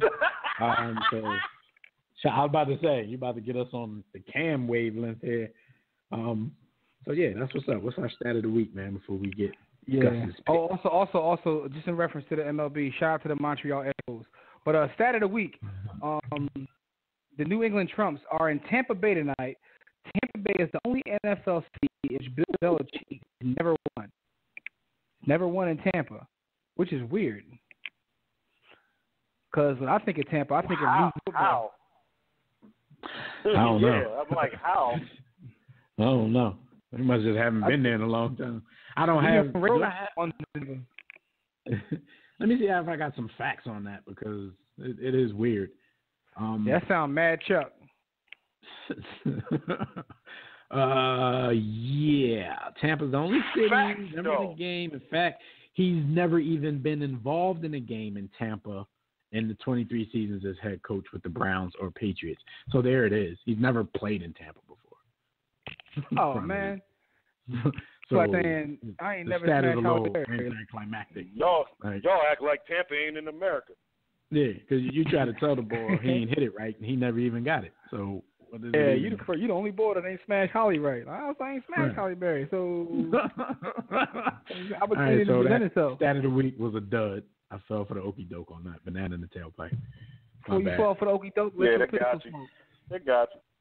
Yeah, they definitely got me, man. But before we go, before we get Gus on the line to give us his investment picks, and then we talk about some grind topics, you guys can check out our website at warroomsports.com. Make sure you look around. Just click, man. Just click. Spend some time. Check out everything we're doing. You might be a little bit impressed. And you'll also get to see, if you click on that blog tab, you'll get to see the writing of one Gus Griffin, who is about to give you his NFL picks against the spread in a matter of seconds. He's the greatest writer we have right now on War Room Sports. Make sure you check out his stuff. Just go to warroomsports.com, click on that blog tab, and read away. So before we move on to what happened this week while y'all were on the grind, we're going to go to the Digital Extreme Tech Hotline because we got Gus on the line. Gus, what's going on, good brother? How y'all doing? Can you hear me? All right. I'm in Toronto. I'm in a bar here. So how do you hear me? Wait, are you in, Jimmy, what's the name of that? Are you in a sports bar? Yeah. Place. What's the name of, is it the one with the giant screen? No, they got a couple. It's an Irish Embassy pub. Okay. Downtown Toronto. All right, well, if you get a chance, there's a sports bar. It's right next to the arena where the Toronto Raptors play. Oh, my God. The greatest sports bar I've ever been to in my life. Biggest TV I've ever seen. Okay. Get you some poutine. Like they have some poutine. Yo, shout out to the poutine out there, too. And what's it called again? Some poutine. I forgot, but I will get you the name of the bar. I'll give it to you. Yeah, we got to look it up. We was there. Shout out to their poutine. And the poutine. We were there like every day Canada. while we were there. All right, well, so cool. Gus is coming off of a 2-1-1 week. Overall, he's 8-8-1. If it weren't for the whole debacle in Detroit with Golden Tate, and thank you, and happening on Monday Night Football that probably lost a ton of people money, with the Kansas City Chiefs scoring a meaningless touchdown on the last play of the game against Washington, a fluke touchdown, while they were trying to do their little, pitch the ball until we get it right thing. Yeah, if it weren't for those, you'd be, 10-7? 10-7. I'd be making y'all more money. And if you took my doggone upset specials, you'd be even better off. I'm ready to go, though. All right, so this week our first game is, I got it, the Bucks plus 5.5 versus the defending champ Patriots tonight. Personally, I think this line is a little disrespectful to the Bucks. What are your thoughts on it? Well, you're right. According to the betting public, because it's down to 3.5 now. I jumped in on it at 5, and what you got to do is when you think about this stuff, this line is a lot like the stock market. Money moves the line. money moves the line. Smart money, dumb money, doesn't matter. It moves the line. And what that says is that a lot of people are thinking like you, a lot of people are thinking like me, and they're taking the Bucks. The Patriots have given up 30 points on, 3 or 4 of the games they played? At least 3 of the games. Right. They should have lost to the Texans. I'm taking the Bucks. Even if they're at 3.5, I'd still take the Bucks. I'm not sure they won't win outright. Okay, and our next game is the Bungles -3 against the Bills, and they're really trying to earn that nickname back. Exactly. Now, this is what you call a trap game. The reason I was able to read Buffalo beating Denver a few weeks ago is because Denver had just blown the doors off Dallas. They had the Raiders the next week. So the game in between typically is a game that a team will get a little sleepy about. This week, with Bills winning and beating Denver a couple weeks ago, a very impressive win in Atlanta last week, this is the week for that. They're going to Cincinnati, a 1-3 team. That's why the odds makers have been sealed at Bengals -3. Most people are going to jump on the Bills and run with it. Say easy money. Take the Bengals -3. This is what you call it stinks, and when it stinks, you run to the smell. Bengals -3. The Bengals might be in the same predicament though, because when Andy Dalton throws 4 touchdowns in a game, they're most likely to get slaughtered the next week. But you got a point there. You got a point there. You got the Lions -2.5 versus troubled Cam, and those Carolina Panthers. Yeah, I got to go listen to what the hell he said. I know he's gotten in trouble, but I don't know exactly what he said. But anyway, Lions are probably the most underrated team in the league. And they find a way to win. And if you really look at that Atlanta game, I can't get over that with good reason. You know, they should be undefeated. I'm not sure what the Panthers are, and who knows how Cam's going to react to this. 2.5 is a kind of short line. I'd take the Lions -2.5. All right, up next we got the Texans +1 versus those undefeated Kansas City Chiefs. Yes. Now, I usually don't take 1-point spreads or pick them because if Vegas doesn't know, hell, I don't know. They know more than me, and that's one thing you got to remember. They know more than we do. But in this case, I think the Texans are an undervalued stock. I got away with them last week. I don't say they're going to score 54 every week, but I think the Chiefs are right for a loss. Oh, that's a Chiefs fan, ain't it? Our last caller was a Chiefs fan. He's a Chiefs and a Cowboys fan, so shout out to Casey. Yeah, I'm taking the Texans. A little bit of a fraud. Texans +1. They're going to hand the Chiefs their first loss. Oh, okay. That's what's up. Then we got the Rams -1.5 versus the Seattle Seahawks. Yeah, now that's down to a pick 'em. I'm going to take the Rams simply because even when they weren't good and Seattle was at their height, they gave Seattle fits. They always have. Now they're better. Out of the last 5, I believe. There you go. They're better, and Seattle has dropped off a little bit. Yeah, they got their offense going, but you know when you score on the Titans and the Colts, I'm not sure what that means. So Rams have a better defense than either one of them. Take the Rams. All right, and last but not least, you did the over/under on the Toilet Bowl, the 0-4 Chargers versus the 0-4 New York Giants. Or the 45 points. I'm over 45. I think it's going to be a high-scoring game. Both teams are desperate. Yeah, it's not as if they're going to be. I mean, what are they going to save anything for? They're about to, So, but interesting enough, the only team to ever start out 0-4 and make the playoffs was the 92 Chargers, I believe. So, but desperate times, I think it'll be a high-scoring game, over 45. All right. Well, there you have it for the week. We'll sit back and see how your picks are going to pan out. Everybody out there, make your calls, make your investments, get online, do whatever you do. All right. And again, if it doesn't work out for you, it's nobody's fault but your own. No doubt. Gus, we'll talk to you next week, man. All right. Take care. All right. Take care. All right. That's Gus Griffin, everybody. His picks, NFL picks against the spread. If you missed it, then make sure you listen to the podcast, which will be up on our website no later than tomorrow morning, so you can get your last-minute investments in for the week. So real quick, let's talk about what happened this week while you guys were on the grind. If you'd like a better TV experience than cable has to offer, including some of the most extensive sports packages offered by any service, go to DirecTV.com and order yourself a better TV experience. If you call yourself a sports fan, then I don't see why you wouldn't have DirecTV, well, at least if you were still paying for cable. All right. Cam Newton is under fire for comments he made about a quote-unquote female reporter. I say quote-unquote because I don't even know if we're allowed to say female anymore.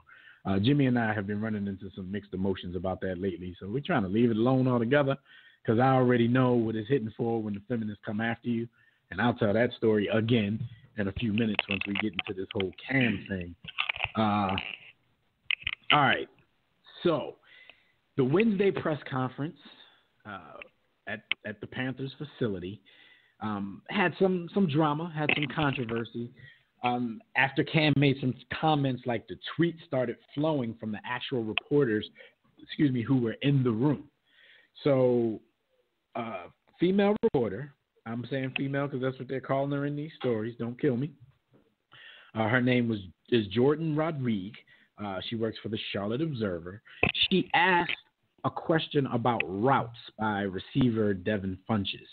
And Cam's response was something that Jordan nor most other women nor any man who's willing to take up that plight, like all of these people didn't like it. Let me see if I can get the actual question and answer. Here it is. The question was, and I'm going to ask you guys about the actual question too, so listen carefully to all the words in the question and the answer. Question: I know you take a lot of pride in seeing your receivers play well. Devin Funchess is seen to really embrace the physicality of these routes and getting those extra yards. Does that give you a little bit of an enjoyment to see him kind of truck people?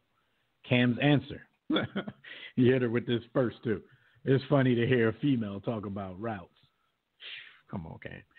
But Funchess has come along. This is a big game for him because of him being from Detroit. I know that he wants this extremely bad just to see his growth over the years. Completely different player. Not just on the field, but I told him and Kelvin today, those guys' preparation has been different this year. And credit the coaching for it. And just moving forward, we're going to expect those same things. Let me give you guys some context as well.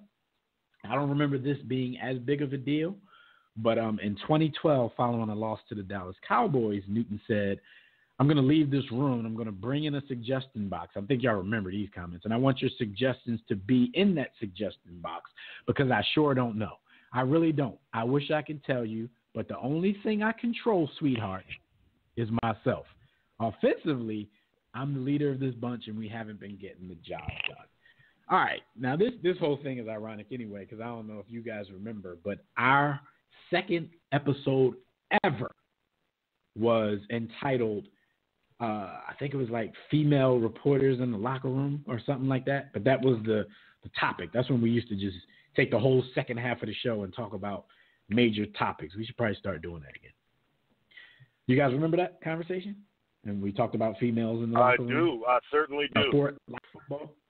I mean, to give context to listeners out there, especially newer listeners, we're on episode 381 now. We do this show once a week. That was episode number 2, way back in September of 2010. So what did y'all think about the question, and what did y'all think about Cam's answer to the question?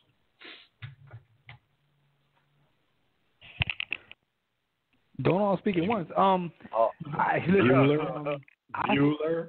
Because it was Cam and he has a little history. He's the same one as the female. I think that Cam he has a little trollduggery. Yeah, toe is getting dragged.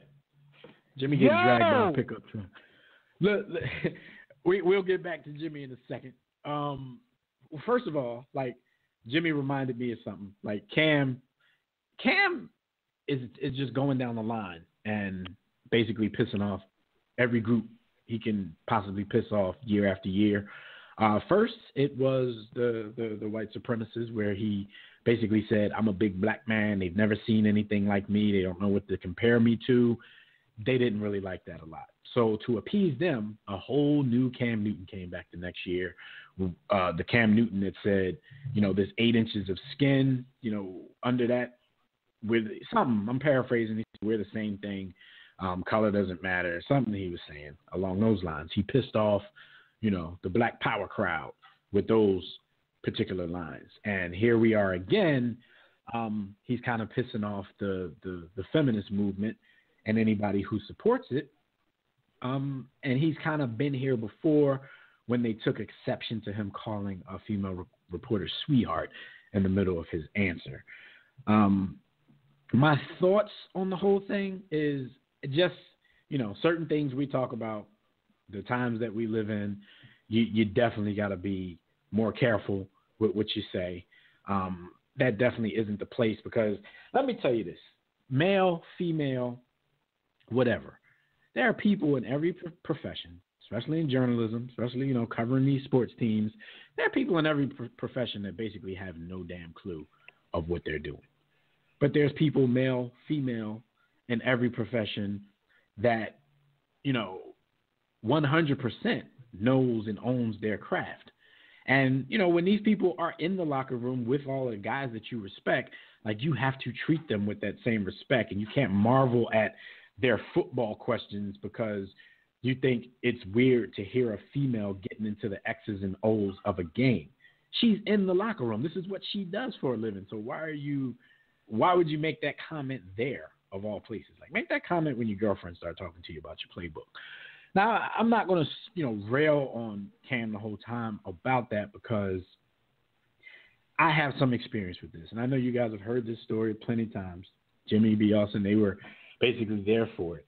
I'm in New York. I'm leaving a hotel after a Knicks game, and they charge me and my, the people I were with, $75 for parking per night at the hotel. And this did not include In-N-Out privileges. So I kindly tweet, $75 for parking with no In-N-Out privileges. This is quote unquote consumer rape.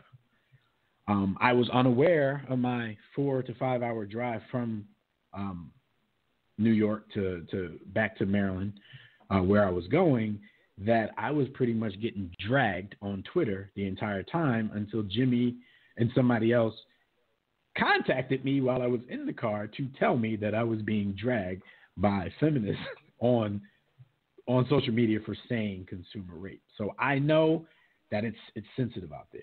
You know what I'm saying? And that was something, that I totally, it had nothing to do with real quote unquote rape. So bad choice of words in today's day and time. I own that. I probably said some things back because people got a little personal, but I own it.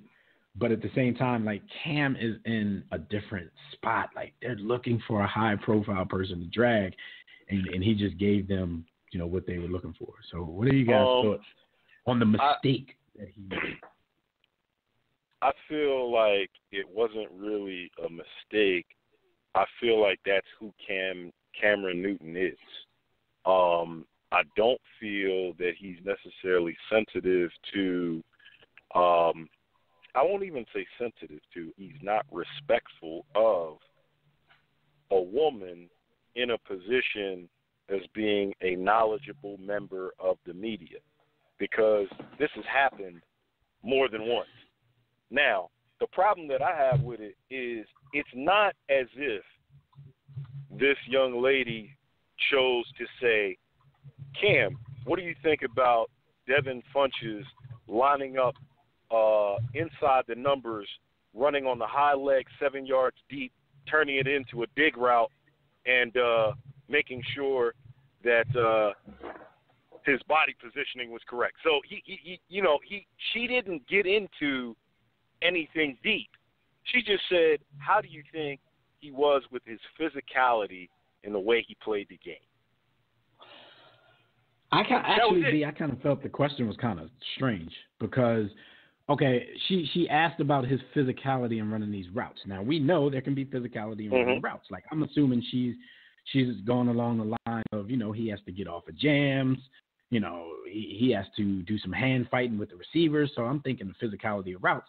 But then she goes on and starts talking about, you know, how he's getting these yards after the catch and he's trucking people. So I'm like, well, you can't truck anybody on a route, and you can't get yards after the catch on a route because you ain't even finished the route and catch the ball yet.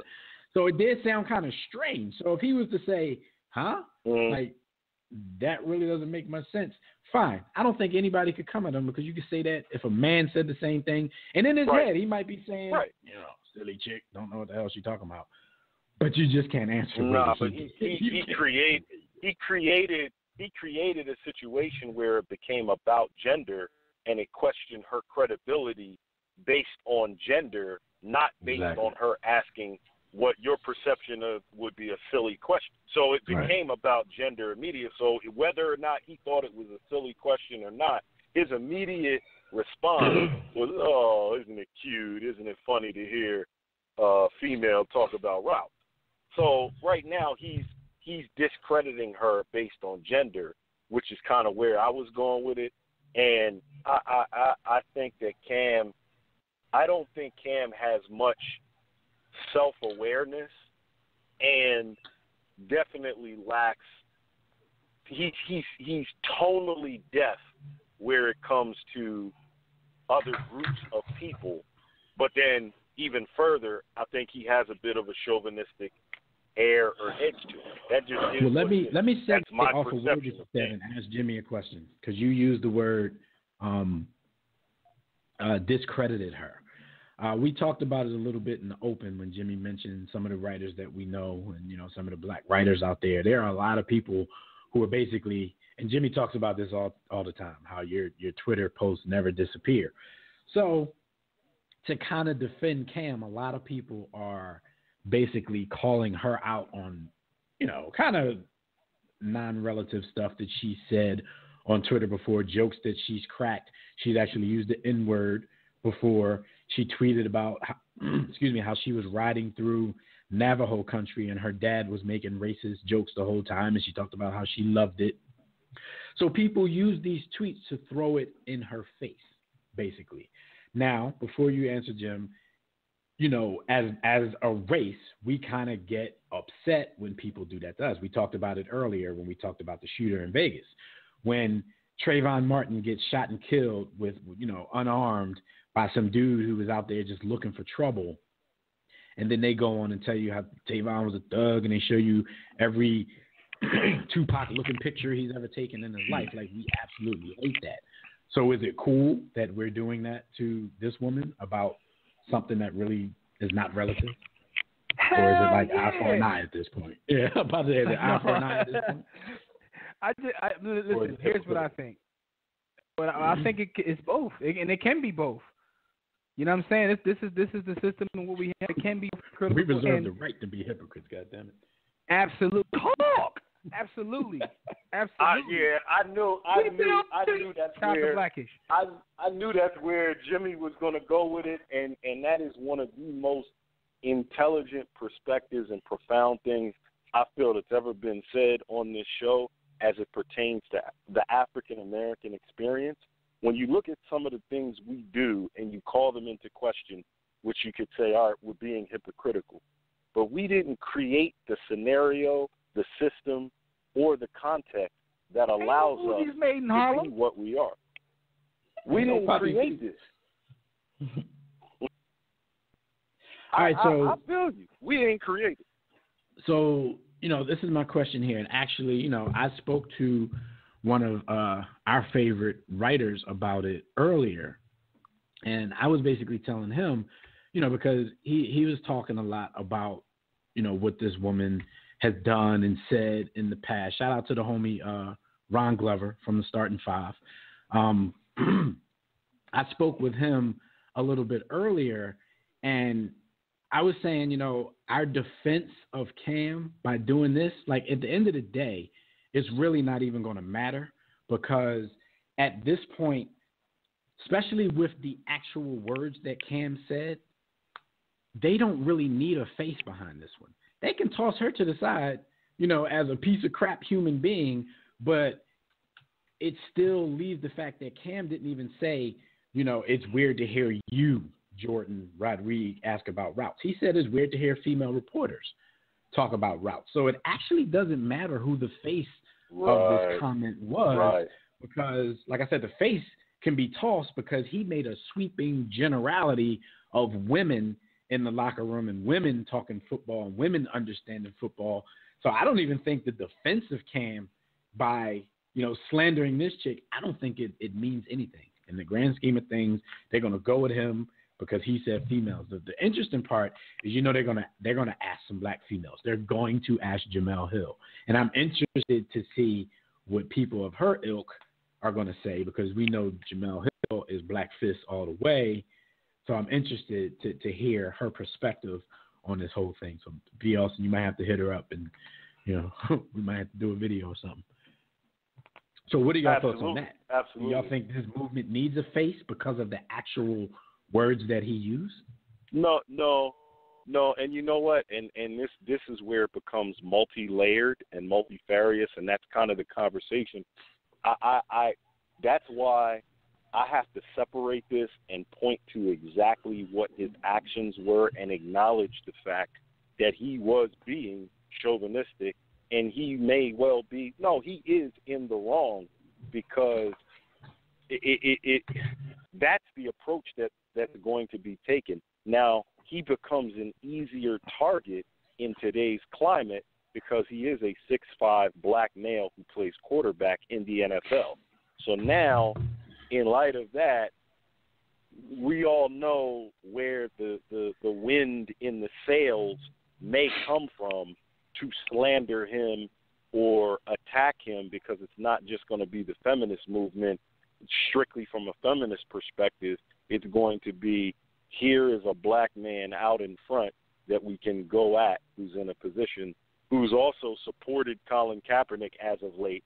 So we know there's a lot of political strings and music that could be played from different places behind the scenes. Yeah. All right, listen, here's the one thing, right? And Dev brought this up in the beginning of the conversation when talking about Cam and pissing off everybody.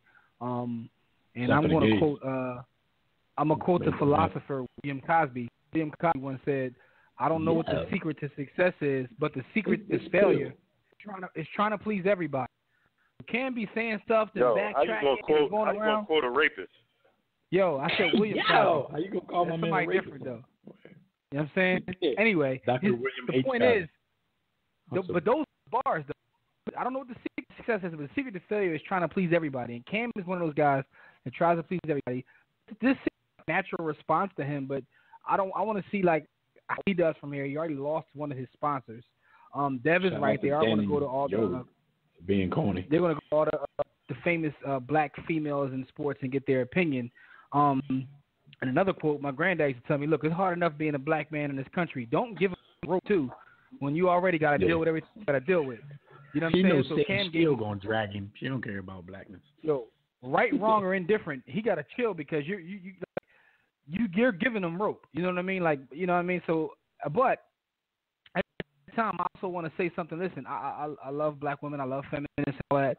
But, sometimes you can think, what is the objective? Because the same day I saw this, I saw a think piece by a black feminist saying that all black men, like black men that call girls in the street are terrorists or something of that nature. And I'm like, these feminists can be, go a bit far too. Like, what is the objective? Like, that's the issue when it comes to black feminists. I'll do you one better.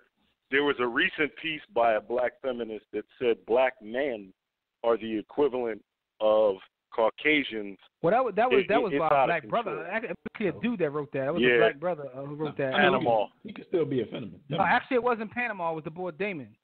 Who wrote that? Like, okay. I know who wrote that. Okay. I'm familiar with that piece, but I'm talking about the piece came out today that was republished by all quote unquote black faces that really aren't owned by black people anymore.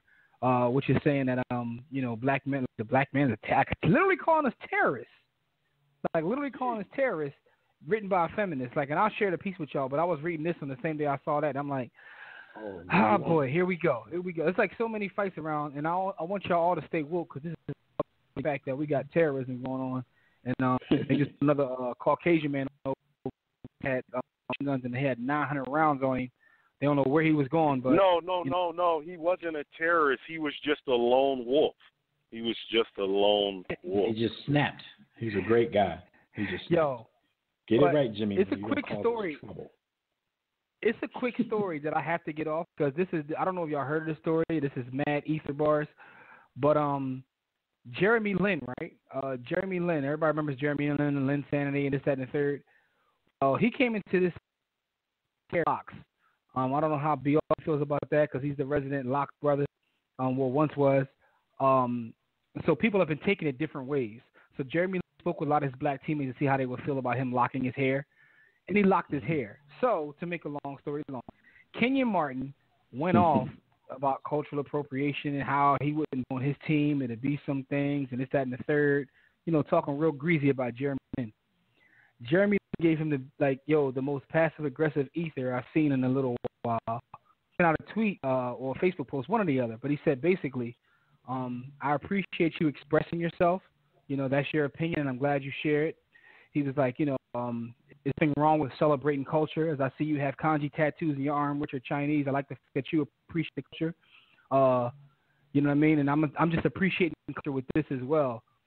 The picture of the boy's tattoos, which are like the Asian writing on his arm, bodied him. He responded just like Kenyon and said LOL, like he couldn't even say nothing. Anyway, all right. You know what? Ooh, go ahead, Dad. I know you all had a thought about that. No, go ahead, B, because I actually forgot what I was about to say.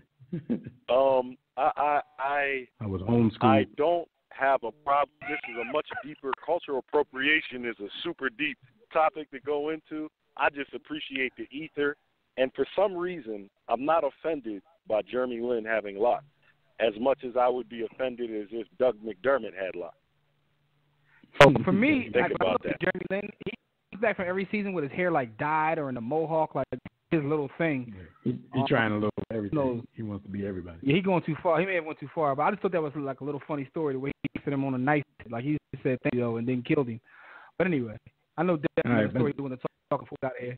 Yeah, but to Jimmy's point, like Cam definitely has been doing a little bit of backtracking and feeling bad for what he said. But like Jimmy said, it's basically how you feel. You made a mistake because you said it out loud. We'll see how all of this goes because when you are dealing with the feminist movement, the thing is they're kind of abrasive. You know what I'm saying? It's not like if you say something, it doesn't seem, at least the people that I've come in contact with, it doesn't seem like they're open to having an honest, open dialogue and to teach you where you go wrong. It's like the name calling and the he should be this and the he should be that. They probably called for Dannon Yogurt to drop him from his Greek Oikos sponsorship. So it's like if you think somebody made a mistake and that mistake was against your cause, like be willing to have a respectful dialogue with him, because if you feel disrespected over something he may not see as disrespectful, he might have just thought it was funny. You know what I'm saying? You're not going to get anywhere by being so abrasive right back at him. Tell him where he's wrong. Tell him why, in 2017 we're not supposed to say things like that. And then if he comes at you sideways and say, F you, I'd say what I want, then, by all means. And Deb, I get your point. But maybe they feel like they don't have to at this point because they've been trying to tell us. I'm not saying that's the case. I'm saying that's how they feel. And the reason I say that is because for me, I don't try to explain supremacy and none of that no more. I'm just out of that business at this point. Like, yo, I just don't explain it no more. Like, I'm on some F you. Like, I don't have to explain it to you if you can't see it. So maybe they feel that way. But there's certain things though, like I don't know why we can't say female no more. Like that hasn't been explained to me thoroughly yet. I call males male. Nobody's coming at my neck for that. And I heard what she said, but I still think in terms of a female being able to be any creature and all that, like I can't call you sweetheart. There's context. Yeah, I know not to, call you sweetheart in a locker room full of a bunch of dudes. And even in that situation, maybe he liked her and that came out at the wrong place. But, certain things, like you said, certain things might go a little too far and we need understanding. So, it's hard to just shut off and say, I ain't got to tell you nothing. Like, yeah. It's crazy, though. Because I get your point, though, because, like, at some point, like, I don't understand, like, how can I put this? Like, what's going on? Like, do you want equal treatment, or cause like we too? You know what I mean? Yeah. I mean, because you still want me to lift that heavy box. Well, see that then you get into the conversation of who led the feminist movement in America, and it was typically white women who didn't have a problem with racism, and black women kind of flocked to a movement that didn't really have anything because of being mistreated. Now what they stood up for, meaning black feminists, against chauvinism in the black community, they're totally correct. They're within their rights, but it was kind of funny how the white female feminists used black women as kind of pawns in a game when they didn't really care about. I totally get that. They kind of separated us. And I mean, like, man, listen, I'm all about empowering women. I love black women. You know what I'm saying? I'm married to a black woman. I have a black mother. I love black women. Like, you gotta like Dev said, to a certain point, I agree. I'm feeling like maybe they feel like they shouldn't have to explain themselves, but I also get Dev's point. Like, tell us what we're wrong, because I see a lot of women who want to be equal until that check come at the table. But that's either here nor there. I mean, and Jim, plus, like, everybody doesn't think the same. Like, my lady not asking for some of the same stuff that these people are asking for. She still want me to move the couch. She still want me to lift the heavy box, bring the groceries in. You know what I'm saying? Like, but if you say, sometimes you offer that to somebody now, they're offended by it. Like, yo, it's like chivalry. There's a fine line these days. Like, chivalry is difficult sometimes because of,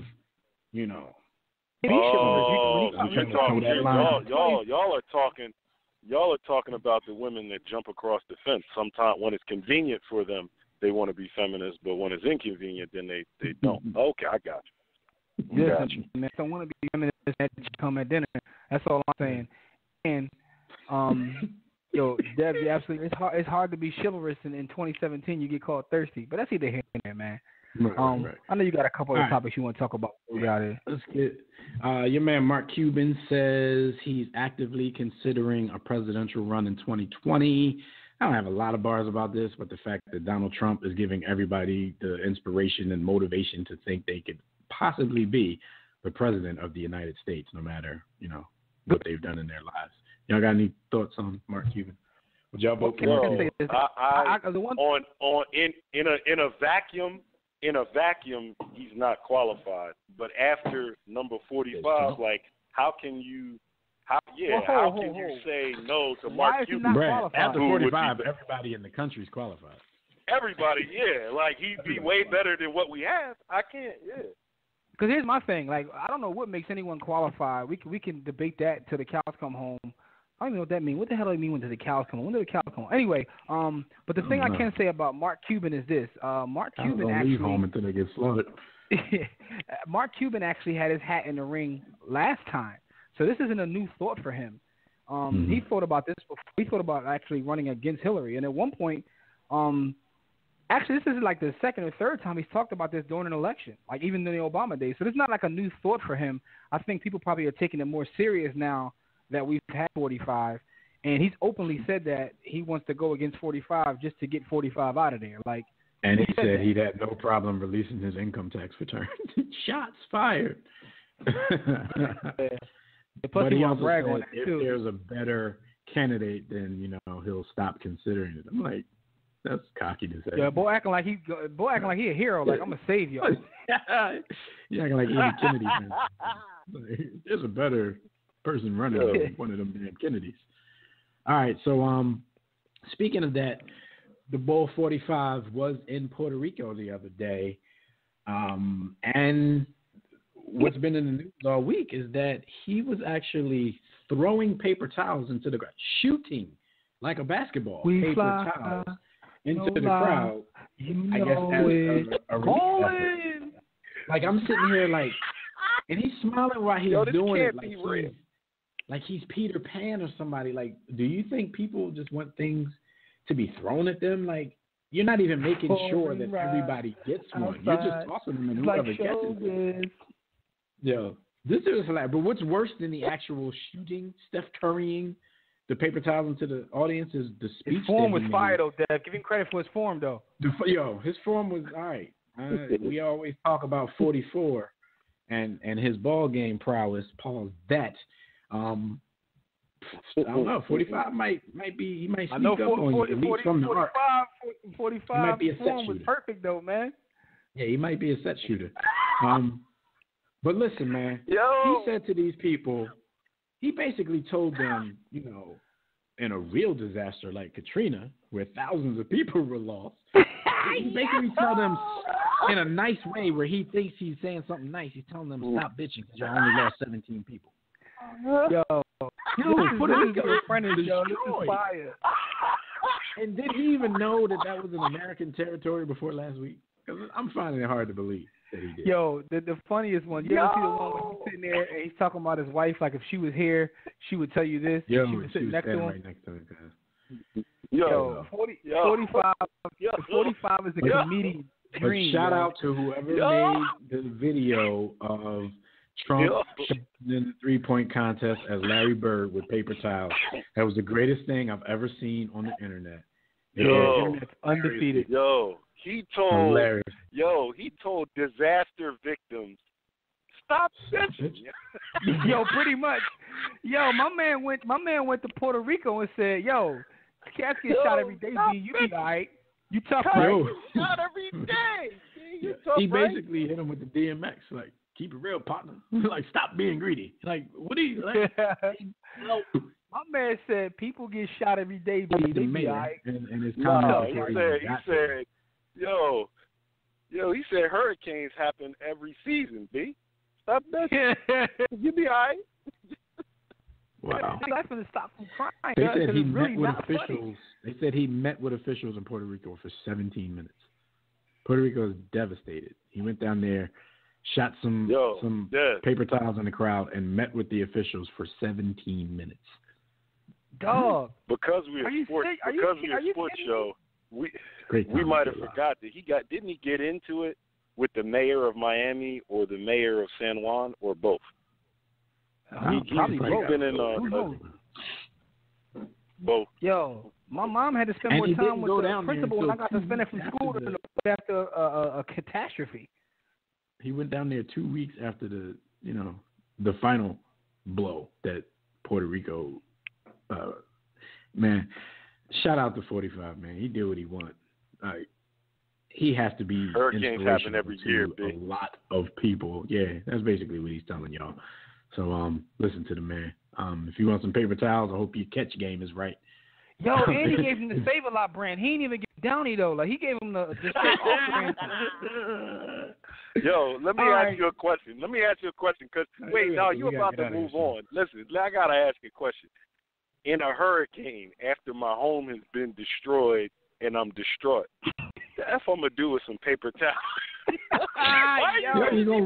You gonna wipe up the flood, man. Yo, hey, 45, man. We gotta do this in 45. You should be ashamed of yourself.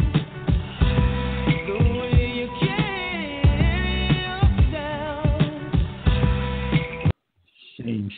Shame. You know, there's people out there still defending him. All right, so last story before talking about you, Jeremy Quinn. Some quick birthday shout-outs. I offered the homie JQ, he could call in at any time because I know he got some bars for us. So the invitation is always there, the dialogue. For them too. I no longer explain myself. Yeah, Jimmy won't. Put your hood on and talk to them. Dialogue. He's tired of explaining stuff to people. But shout out to B. Austin, who always naming names though. And that's the homie though. He always listens, so he gonna hear you. He gonna come at your neck tomorrow. He gonna come at you. I'm open to it. Salute. Salute for the support, man. We need the support. Get more of your homies to listen. Yeah, we need a diverse audience. Yeah, pretty much. All right, so Shannon Sharpe, while on his show with Skip Bayless the other day, actually takes out a Black and Mild and pops it in his mouth on national television and starts talking about how we like Black and Mild and yak and all kinds of stuff like that, and what people are calling a quote-unquote extremely black moment on TV. Y'all have any thoughts about Shannon? That mom and that yak. Because of what I have witnessed, and I admit I shouldn't be watching a competitor as closely as I do, but what I have witnessed Shannon Sharpe do on national television, listen, if he gets out a plate of neck bones and ribs, he's still good with me. He's still good with me. So I saw nothing wrong with it. It was a funny moment. Some people ran with it. Other people. The problem is a lot of black people who practice respectability politics were probably concerned about what other people would think of us based on what Shannon Sharpe did. But if you've listened to how articulate, how well thought, how intelligent Shannon Sharpe is, especially in tackling race and sports, man, Shannon Sharpe is one of. I had no clue that brother possessed the level of intellect that he does. Yo, I was about to good, ask man. you, B. I was about to I was about to put the brakes on. Like, if you ever thought that you would use the word articulate, the words articulate and the word intelligent. Speaking about Shannon Sharpe, when he first Shannon got Sharpe, on TV. yo, when he used to be interviewed as a player. I'm literally going to quote him. How about you say about having that little bit? Ooh, Shannon. Not even just that. That's what he got on. When he got on CBS with that show, like, I was still but like, you know what that tells you? But if you look at the history of him, it tells you that he's willing to work in, because he wasn't like a guy that got heavily recruited. You know what I mean? Like, he went to Savannah State. He went to Savannah State because that was the only place that gave him a scholarship. But what he did though is he worked. He worked and he worked. He's willing to put the work in. But all I want to say is, I personally don't like black and mild. I'm straight up proud of dude. I'm straight up proud of him. Yeah. My bad. No, all I'm saying is, I personally don't Miles and the yak or the hen dog, as he said. But also don't practice respectability politics. So I have no problem with what he did. I thought it was kind of comical. You know what I mean? So salute to him for that, and salute to him for everything that he does, man, because we got to protect him, because they're going to try to come after him. They're already starting to come after him by talking about his Nubian Yakubian he got. So that was my next point. Because I know how B feels about that kind of stuff. Like, he still get that pass for that, or did you not know? I was unaware. What are we talking about now? He has a fiance that's similar to LeVar Ball's. Yeah, we got quiet, Jim. Look, man, I'll be back. I just said. They trying to get us thrown off the air. Why y'all trying to get us thrown off the air? Y'all tired of doing the show? Y'all want me to really say something on these airwaves? All right, we'll get your thoughts after we'll get your thoughts after. I don't practice respectability. We just want to know politics. if you felt the same. I figure maybe you didn't know, because you were very, very complimentary a couple of minutes ago. Yeah, I had no idea. I'm gonna be honest. I had no idea that he and Serena Williams Jim, had send in that Thanksgiving photo together. to his G-Chat. I'm sitting here. I'm sitting here. My greatest photo I can find, just to text B. Austin. All right, I was literally doing that. Jimmy been getting told a little bit. So let me finish this program out. You know, we definitely want to apologize to you guys for the technical difficulties and the little intermission we took early in the show. But real quick before we go, just going to give some quick birthday shout-outs, because we can't go anywhere without shouting out the people who've made it another year. And, of course, birthdays are brought to you by Digital Extreme Technologies. Do you or your business need a custom website? Well, for dynamic, professional, and most of all, affordable custom website solutions, you need Digital Extreme Technologies. No need to break the bank for an effective online presence. Top quality, results-driven websites at incredibly affordable prices. And financing options are available. So visit digitalextremetech.com or call 267-205-4203. And for discounted rates, be sure to tell them that War Room Sports sent ya. All right. My birthday, happy birthday shout out to the homie Jesse Palmer, former Giants quarterback, but you know, everybody knows him from The Bachelor. He was trash at quarterback. He turns 39. Shout out to Jesse, who had a lot of women chasing after him. I can't be mad at you for that. Shout out to the dude who was on his way to the Hall of Fame. And it's quite possible that he still might make it there if you base his whole body of work from every level of basketball. Grant Hill turns 45. Chris Whitney, former point guard for the Washington Bullets and Wizards, turns 46. Chad Lewis, one of me and B. Austin's favorites, man. Former tight end for the Philadelphia Eagles, turns 46.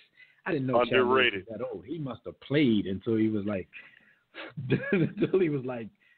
40. Yo, he would be on the way. He would be on the way to the Hall of Fame if he didn't have to play with a weak quarterback. But that's neither here nor there, man. Happy birthday, Chad. Shout out to the homie Rex Chapman. That was my guy back in the day. He turns 50. Patrick Waugh. I'm going into my hockey guys now. My hockey legends. Patrick Waugh turns 52. Interestingly enough, another one of the greatest hockey players of all time was born on the very same day. Very old. Turns 52. Shout out to Mike Conley Sr. He also doesn't get a chance to drag his son because we're talking about senior. He turns 55. And shout out to my cousin, who's really my brother, Mike Scott. Y'all know Mike Scott. If you don't, you still know Mike Scott. I ain't talking about the boy from the paper company. Shout out to the homie. I ain't going to give y'all his age. He's just old right now. He old AF. So shout out to you, Mike. Love you, bro. All right, so let's get up out of this piece. Y'all know how we do it. Thank you, everybody, for joining us for another briefing in the War Room. Shout out to everybody in the chat room, Facebook, Twitter, War Room Sports Game Time on the GroupMe app, and all the callers who called in to holler at us. Special thanks to Gus Griffin for joining us to give us his investment picks for the week. Tune in next week, live right here on demand on the WRS Podcast Network as we recap Week 5 and preview NFL Week 6. And, of course, we'll catch you up on all the madness going on in the world of sports. So until then, enjoy your weekend, enjoy your week, and we'll see you right back here next time. Be sure to catch our conversations on Facebook, Twitter, our blogs, our webcasts, our network podcasts, everywhere, and on warroomsports.com. Also, make sure you pick up Jimmy's book at sportsthebook.com or warroomsports.com. Until next time, everybody, don't accept mediocrity. Be steadfast in the war against ignorance, and we'll see you chumps on time.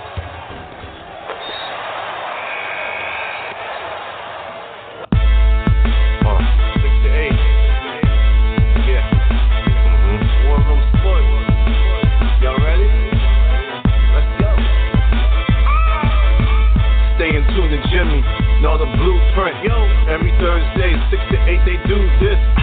Shout out to Dev, PJ, B. Austin, Bay on replay.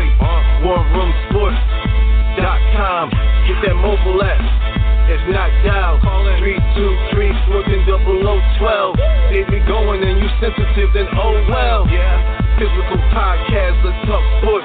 Showtime like magic in the block push. Listen live, push one to join in. Rip your team or listen for your enjoyment. Hip hop scholars, pit stop and knowledge. Should be in sports credits, I ain't talking college. 5 guys, no beef though. Corporate secret, but the streets know. Belafonte, I got a G flow. KC, royalty, I'm in beast mode. 2 hours, get your game up. Who's the best in sportscast? You better name us. War Room Sports. Yeah, you know, Jimmy, Dev, PJ, Stop Back, the officer. I'm Jock. Up and coming on the beat.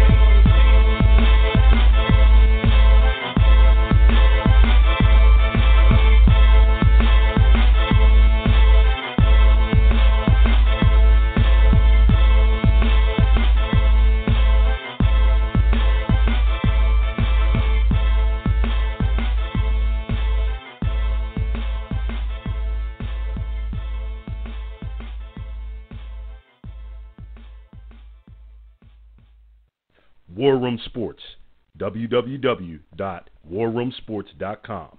What? Ain't no more to it.